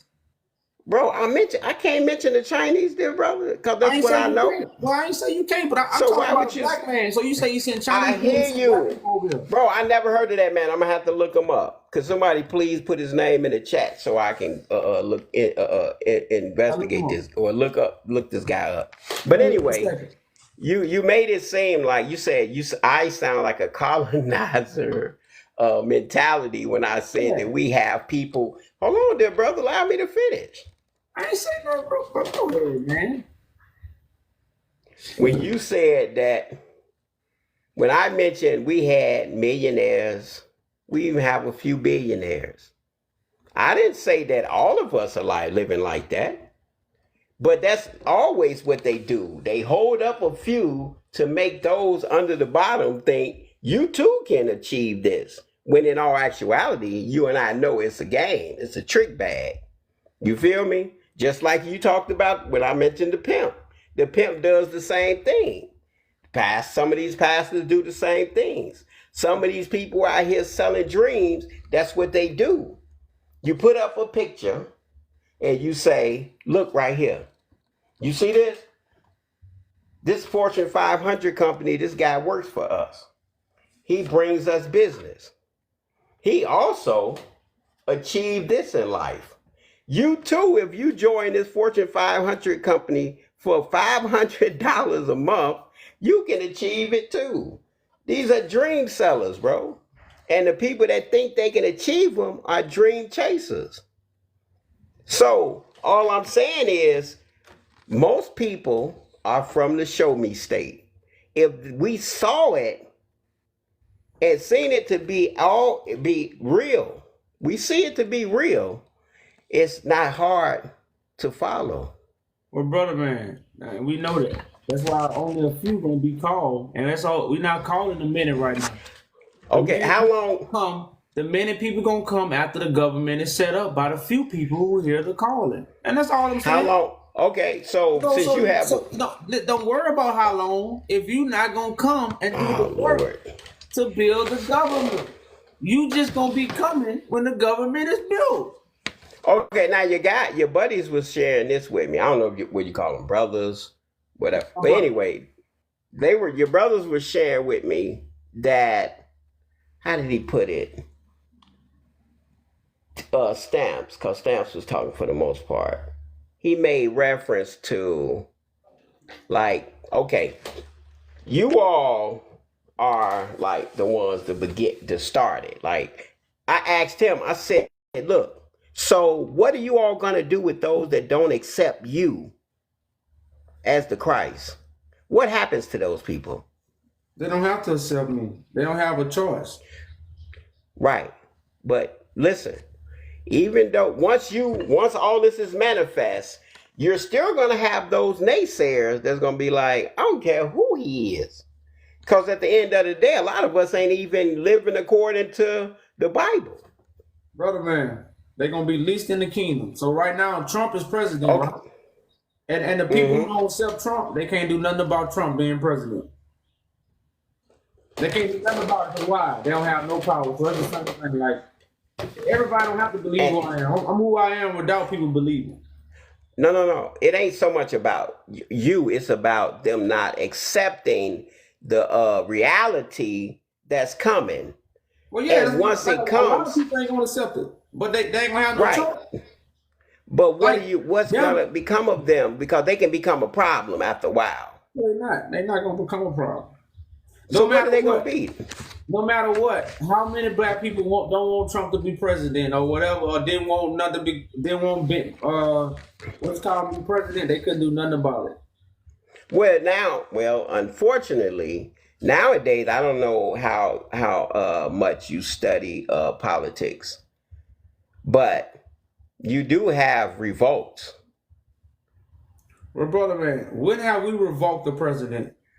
Not us. I'm saying you in America. America has done it quite a few times. Europeans have done it quite a few times. What do you think most of the civil wars that took place in America, how did they come about? In the last 60 years, who happened to? I mean, in the past 60 years, you haven't seen it like that. Okay, so guess in what? This country. So guess what? When Christ is revealed, it ain't gonna happen in his time either. So what's your next question? Whoa. You said it's not going to happen? It's not going to happen. So what's your next question? What's going to prevent it from happening? Christ is. The same reason why it's been prevented from happening now. Wait, you were talking about Trump. I'm saying how would Christ... In the last 60 years, there's been no revolts. In America due to the presidency. Yeah, and there ain't going to be no revolts while Christ is on earth. In America, or on the earth, period. Well, I can't say in earth, period, but it won't be none against Christ. No, that's not what I was. Okay, but when That's what you you were saying. said You were saying, well, how you no, know? no, you said when you form this government, brother, you You know. said there will be no. Go Hey, ahead. brother, like you never stop asking questions. I mean, That's, that's what I that's ask questions there, brother. I know, but sometimes, bro, like if you're gonna always ask questions, and nothing is wrong with it, but after a while, it just get like, damn, he finna ask another question, like, what if this happened? Or what if this happened? Well, Or what if hold this on. happened? Hey, do But yourself. those what ifs can never Do your, end. So you'll just be asking questions. We got work to do. You see what I'm saying? We can answer questions, but at the same time, like answering questions that never end and no purpose, and like, what are you asking these questions for? You ready to join? You I help us can out? guarantee. I can get no. Okay, Unless it's something. Hold on, brother. Let me finish. Let me finish, there, brother. I share with Stamps that I don't have to believe what you all believe to help you and me get these little brothers off the corner from selling drugs, using drugs, or things of that nature. I don't have to believe what you believe. Well, yes, correct? you do, because you ain't gonna unite with me if you don't believe what I believe. You're gonna be on the outside. You ain't gonna be with me. Whoa. So you're telling me that if I have a remedy to help save lives, and you have a remedy to help save lives, but I don't believe blue is blue and you do, we can't save lives together? Probably can't. Two Why? people walk together unless they agree. Now we gonna have to agree We to agree walk that together. So we gonna have to agree to bring what we No. have together. We have to We agree, can agree. bro. Like, So do people agree to disagree? no, I don't believe in all that. I agree. I like that agree to disagree. That's just a little saying.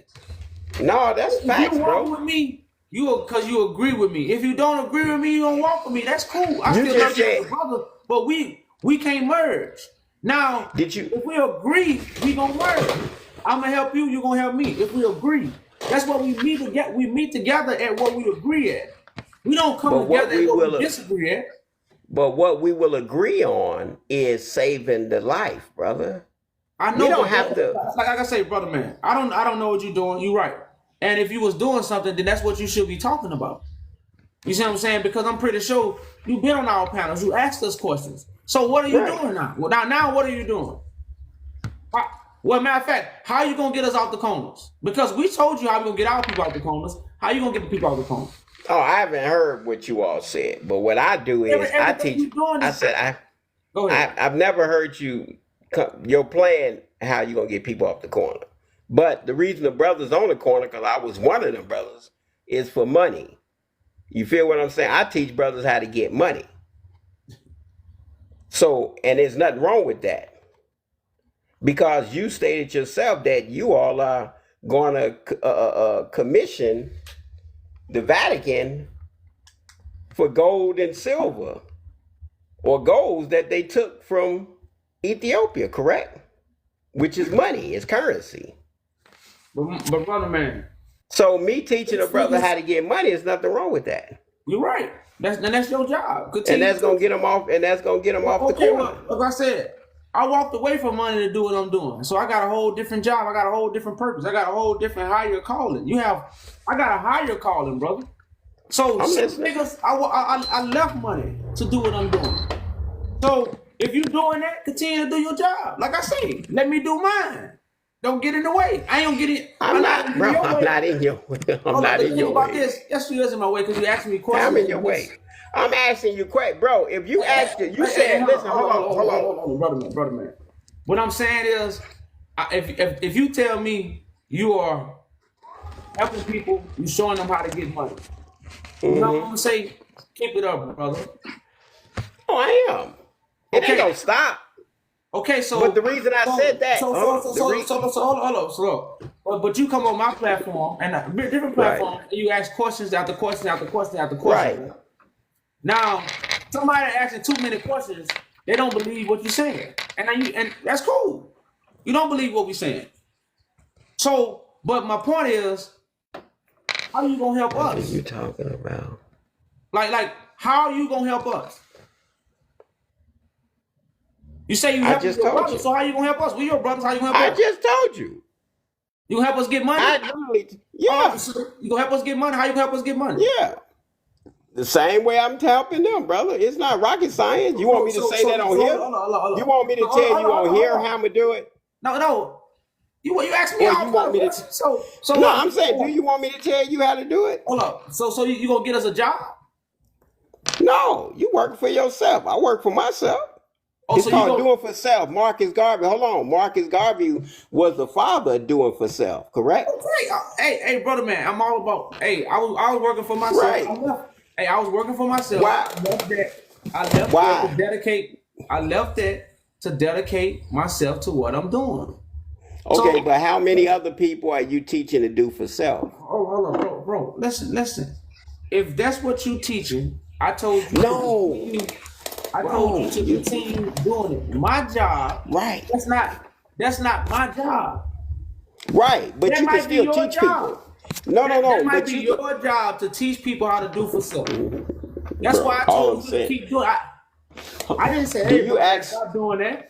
I said, keep Can I doing ask you it, a bro. That's question? what you're doing. Can I That's ask a not my job. question? Do you all accept donations? Yeah, we'll accept donations. The reason you accept donations is because you're trying to build up a fund to make things happen, correct? But you can do like what you're doing on that event you're hosting. You had to pay for that, right? Correct. So it costs money to do that. And there's nothing wrong with that. That's what you're supposed to do. Now, in order to we can ask for donations all day long, but we can also make things happen where we can create funds. We can generate funds ourselves. Well, brother man, You feel that's me? the point. That's what you should be talking about then. You should talk about, hey, brother, I can help y'all generate some funds. I could. So I why you literally talking said, about that? bro, we didn't, because my initial question was about what you and the guy was talking about. What's what I'm saying, That's bro? all. What was wrong with that? But me talking about, bro, this is social media. Like, what are you gonna learn? Listen, brother. I'm not a man Go of ahead. just staying on the phone and just talking to another man. I'm not a fan. I'm not even a fan of staying on the phone talking to a woman. You see what I'm saying? Like, oh, you gonna come see me? Like, I'm not just so. We waste too much time talking about nonsense. If you can help us, you know. So you think everything? Hold on. So Hold on. Stop, bro. Stop. I'm talking about from a man point of view. We waste too much time bumping our gums. You see, I agree. You see what we gotta move it. You know what we doing. You've been up here once. Now, if it was your first time, I could see me being patient, going over with you, being slow, telling you to come back. But I done talked to you a few times, and I'm pretty sure Stamp talked to you a few times. Your talent is to help young men get money. You see young men up here trying to do something for our people. You should come up here with, hey, brother, I do this. You I just do this. said, but brother, I think that was kind of disrespectful, though. Stop. I'm not saying you That was kind of disrespectful. disrespect. No, I said that was kind of disrespectful. Disrespect. I'm for telling you you to what say. real men do. I'm a real movement man, going. bro. What is you talking about? Bro. Hey, bro, let me finish. This is what real men do when they meet another real man who have something going. They don't block it. They don't knock it. They see where they can help. So if this is how you help, this should be your conversation after the second or third time. If you'd have been up here more than 3 times, you asked your question, we gave you Bro, did I? amount of. I literally shared. Go Let me ahead. finish, bro. We gave you many answers. You say, well, brothers, I know you need this because it's gonna take this. I can provide this. We should talk off the back end, and I can do this for y'all. That's what other men do when they see a righteous organization. They don't beat around the bush with the organization. Unless what? They trying to block it, they trying to knock it, or they trying to tear it down, bro. We talk to all kind of men. And when they have a talent that they can bring us, they bring it and say, brother, this is how I can help you. You don't spin around dancing, tap dancing with grown men with questions. Unless you got another agenda. So that's all I'm saying. If you ain't got another agenda, well then help us out, brother. Conversation over with. Less said and more working when principles are involved, when it's hidden agendas and all this little fake stuff, it ain't number bumping gum. Bro. And like I say, I'm not a man, bro. I'm not. You through? I'm You not, through? Because you're making it seem. No, okay, you well, make this is my question. Are you gonna help us? That's my question to you then, brother. I gotta talk to you all outside of social media, bro. Not on social media. So when you gonna set that up then? That's what we outside. We not inside. We not on social media. We outside. Bro, We I asked your guys earlier who y'all got in Chicago. Buddy said we got people in Chicago. No. I said, where they at? I ain't never seen them. When we pulled up to Chicago, we had our event. Our event was on our page. Okay, so y'all don't necessarily have believers or followers in Chicago. No, we have people, and I'm pretty sure I might have somebody. I know we got people from Chicago because actually I had my event from my brother that's from Chicago, but he moved out of the state. So right, that's what I'm asking. I'm from the shop, bro. That's what I said. I shared that with your peoples. So how am I gonna build with somebody in a whole nother different state with what's going on in Chicago? Well, brother, you come up here and ask questions from somebody in a whole nother state. No. Only reason I asked those questions from the beginning when I first came on and I shared that with you was when I first heard you all. I'm like, man, what's going on with these people, man? This is crazy as hell. Then I listened. Then when I had the conversation, and then I, of course, you know how your people are. Some of them don't allow you to get your point across, so it become a back and forth match, a pissing contest, as they say. Well, so hold on. And then when I spoke to Stamps the other day, that's when it was more of a understanding. That's why I just shared with you before I even said anything. I'm not on that, brother. Well, brother, man, words only go so far. Oh my God. Of course they do, bro. That's why I was asking you the question, because all I'm hearing is words. Brother, man, you're not hearing words. You're hearing a movement that's up and running and gathering people. No, I don't see that though. So you don't have to see it because you in Chicago. You know. Oh God, seeing is believing. You said you don't have nobody in Chicago, bro. Brother, you where are your people really? Where are your people? Where you generated at? Where are your people generated? Where are majority of your people from or at? America. Majority of our people are on America on the East Coast. Okay, then the East Coast. You're on the East Coast. You ain't in the Midwest. No, I'm on the East Coast. I'm in the Southwest. Right. That's what I'm saying. So that's where everybody is. They out that way. But so if I don't, I'm not coming there, bro. I don't have to come there to make something happen. If you had people here, because your movement is the movement, no matter where you go, right?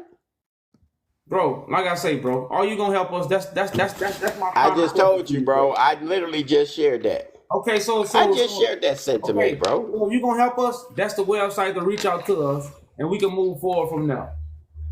Yeah, that's how you can help us. You reach out to this website. You talk to us outside of. Challenge his claim.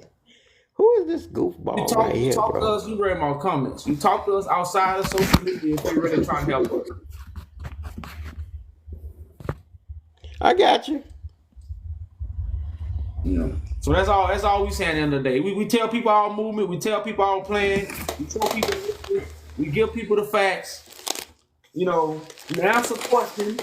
We have open platforms. We don't hide. Right. So why would you get upset with me asking you questions, bro? Talking about I don't talk to men. Hold on, for one thing, but I'm never upset. I don't come up here to get upset. So why did you try to get jazzy and say I didn't try to get I don't jazzy. Talk to men? I don't. Bro, listen. I'm a straight up person. I am too. I'd rather somebody tell me, "Hey, brother, I don't believe what you want. I don't believe what you're doing." Bro, I literally just shared with you. That we don't have to agree on you being a Christ to help a little brother in the mud. And guess what? I never said that. Yeah. Wait, hold on. You just said if we don't, I can't help you. You can't help me. No, I say. Did you not just say that? No, I say if we don't agree, the Christ thing. Right. The Christ thing, you gotta understand Christ without you agreeing with that. But I'm talking about what we're doing and what we stand for. The Christ part, I'm regardless. That you ain't got. I'm talking about what I'm doing and what I stand for. That's what we have to agree upon. And if we agree upon those things, that will make us walk together. Now, again, what we doing, bro, is way bigger than helping the neighborhood. That's why we worldwide. We might not have nobody directly in Chicago, but we got somebody in Indiana. We got somebody that's around Indiana. We got people in that area. Wait, where at? So, In Indiana, because Indiana ain't far. like I say, What part of Indiana? Gary, Hammond, where? I have to get the exact location, from them. Actually, I don't. Everybody that's a part of this and understand it. I don't be like, hey, what state you in? What state you in? What city you in? I can't pinpoint it like that. But yeah, we definitely got some people. But it should be more organized where you do know or could at least reach out to whoever in control I of that. couldn't reach out. I just have to. Oh, okay then. Yeah, I have to reach out.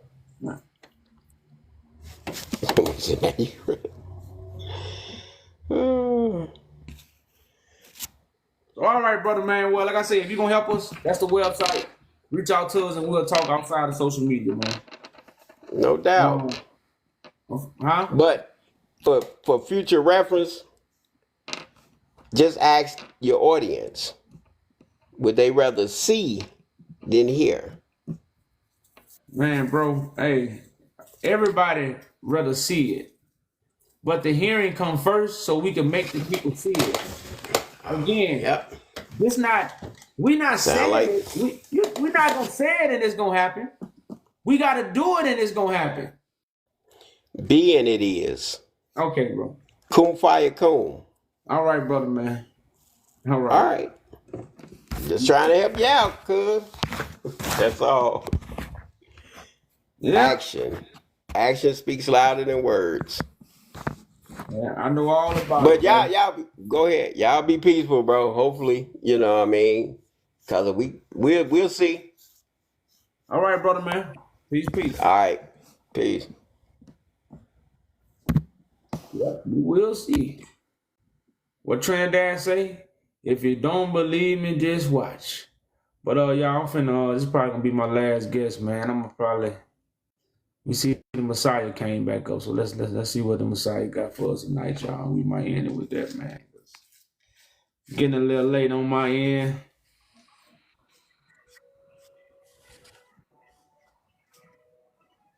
What's up? Peace.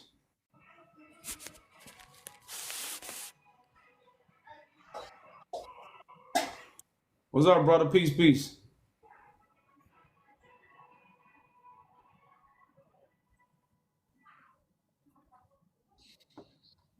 He ain't saying nothing, y'all. He ain't saying nothing. So I'm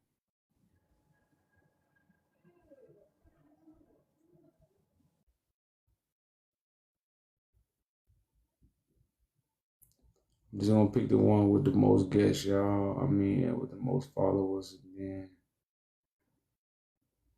I'm gonna end it on that, man.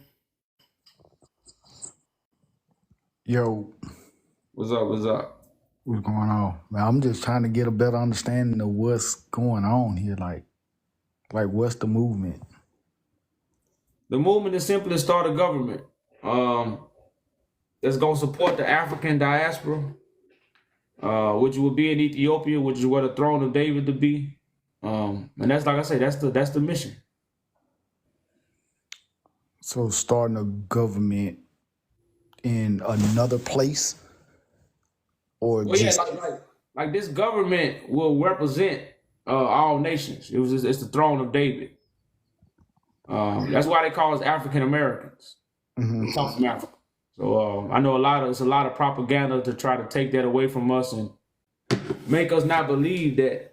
But yeah, we are African Americans. It's just not. So Africa is just where our throne and our majesty will be, and it will stretch forth, throughout the earth. so it's kind of like a religious thing. Well, no, it's not religion. It's a government. Religion is playing church. Religion is creating a doctrine. Religion don't create governments. Now, a lot of people don't know religion does control governments because their principles and their teachings and their morals come from the religion the government based off of. So the world is Christian. You have a Christian government. The government is being ran by Christianity. True, and I agree. But by you saying like starting something in Ethiopia, what are you saying about David?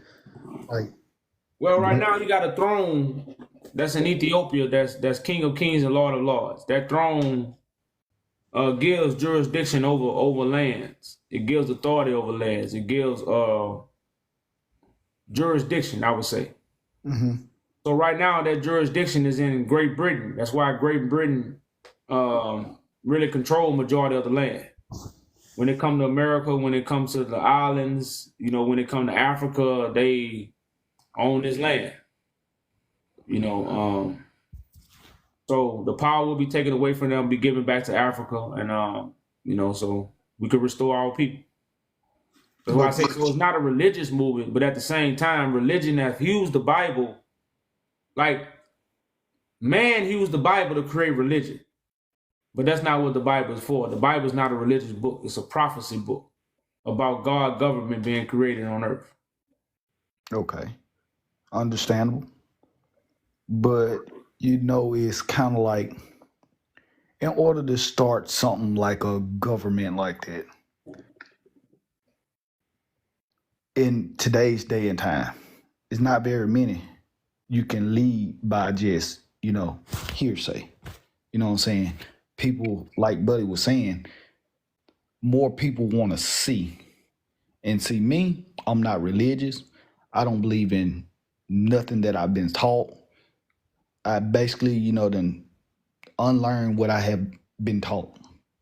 So with everything like pretty much trying to change the narrative, for one, we have to change our mindsets.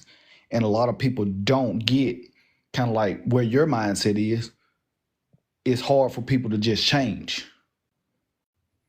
and, you know, believe in your movement. You know, the only thing I can do is go up, research the website, pretty much kind of like get a better understanding for myself rather than, you know, you coming from word of mouth, like you telling me what it's about mostly. So, but I'm gonna go also research it and kind of like get a better understanding and depict it from my vision. So in order to, you know, kind of like get things like this in order, everybody has to be on one accord, no matter how much you think, you know, kind of like your vision, and you want everybody to see your vision.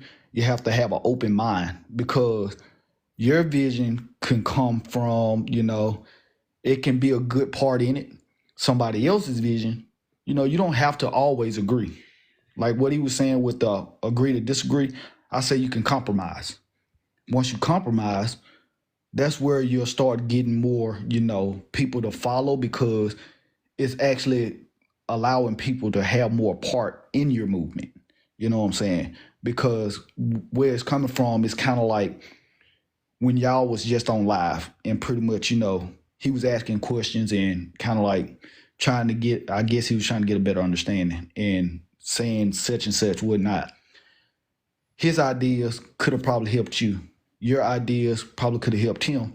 Y'all come together. Now, the people that he got, you know, are helping. Now they're following because of his ideas. Plus, they come in with other ideas to make it better. And that's all that's all I wanted to come up, because y'all, what I was listening at with you two guys, the one, and I don't know what his name was. It was kind of like it was getting nowhere. Oh, and yeah, but you gotta understand, a lot of the people that y'all think is the first time conversations, these are brothers we done talked to multiple times. So right. This is not a first time conversation with somebody who's really sincere about merging something together. Mm-hmm. Because when somebody is sincere about merging something together, they just need a few confirmations. You know, like when somebody because we're not calling dummies, we're not calling yes men, we're calling leaders, people who have discernment. So when you have discernment, you don't ask 1,000 questions. You ask a few questions and you discern, and you know within a few answers if you're gonna help these people or if you don't believe this shit. You know that it don't take that long, bro.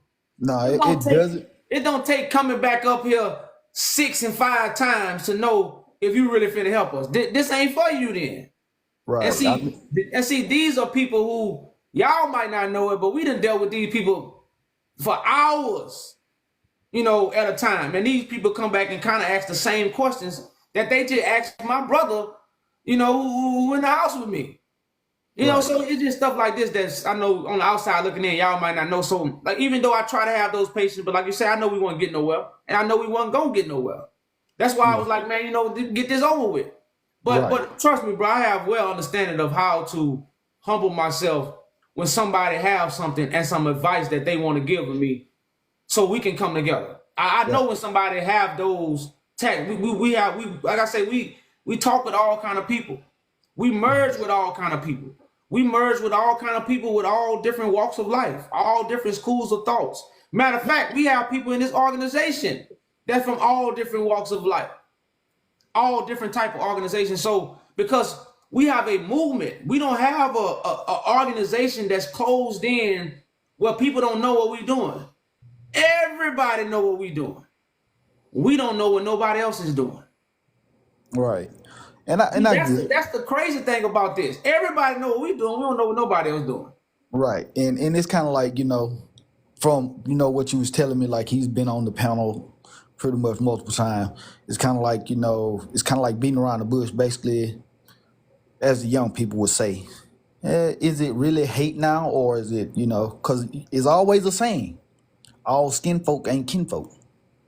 So pretty much, I understand it. I understood it from both point of views, but also kind of like, only thing I would give you, man, is I'm from the South, and pretty much, only advice I would give to you, regardless of the questions that people ask, that's just in general. That was taught as a child. If you want to know something, ask questions. Don't just try to figure it out on your own, because you might not get nowhere. But sometimes, like you say, too many questions kind of like is questioning whether you're for it or you're actually trying to tear it down. And I get it. But also what we have to do is come together as a people, just pretty much as a culture before we can move forward with anything. Because if we can't help ourselves, what's the point of trying to advance it to get to a different dimension and skipping the steps? You know what I'm saying? And I totally, get what you're doing. Once I get a better understanding of it, maybe I'll support it, maybe not. It's just me. I'm my own person. Only thing I care about is me and my family. You know what I'm saying? I don't care about what nobody else's thoughts are. I don't care what nobody else thinks. I believe and understand what I actually have learned myself. So, kudos to y'all, man. Whatever direction y'all go in, I hope you get to the, actual point that y'all actually want to be at. And, big ups to you, man. And, just the only thing I say is have an open mind, man, and it's just pretty much, yeah, I know it gets frustrating, but you got to have to actually, kind of like look at it as a different point of view as well. Because all our point of views are actually going to be different. We're all different. We're made different. We think different. We all different colors. So just kind of like look at it from a different logic, because most people, you can read people. You can read energy. Energy is the most read thing, should be the most read thing on earth. And, if you don't align with it, hey, man, the only thing I can tell you is with your life, it's yours. You don't have to sit there and just answer. Hey, man, if you don't align with it, okay, bro, just move on from it. If you know somebody trying to just troll and, make themselves feel good, just end it, because it basically makes it seems like they're bringing your energy to their level, and you don't want to lower your frequency. So if your frequency is at 846, you don't need to be down at 526 or 426 or 326. Keep your frequency at a high frequency at all time. And that's all I got for you, man. All right, brother, man. All Appreciate right. that, bro. Yep. Salute to you, man. Peace, peace. Check us out. I think that was my last one, y'all. So y'all kind of catch us live in the morning, y'all. We'll be live in the morning, man. It's finna be 12. I ain't finna really get into no conversations. So as always, y'all, I hope the Father has circumcised y'all hearts and ears for the message. They go to the website, y'all. We calling all leaders. It's time for us to start our government, y'all. If you feel this in your heart, reach out to us so we can get this thing going. We can put your talents on paper and we can get this manifestation going. You know. On that note, y'all, I'm out. Peace, peace.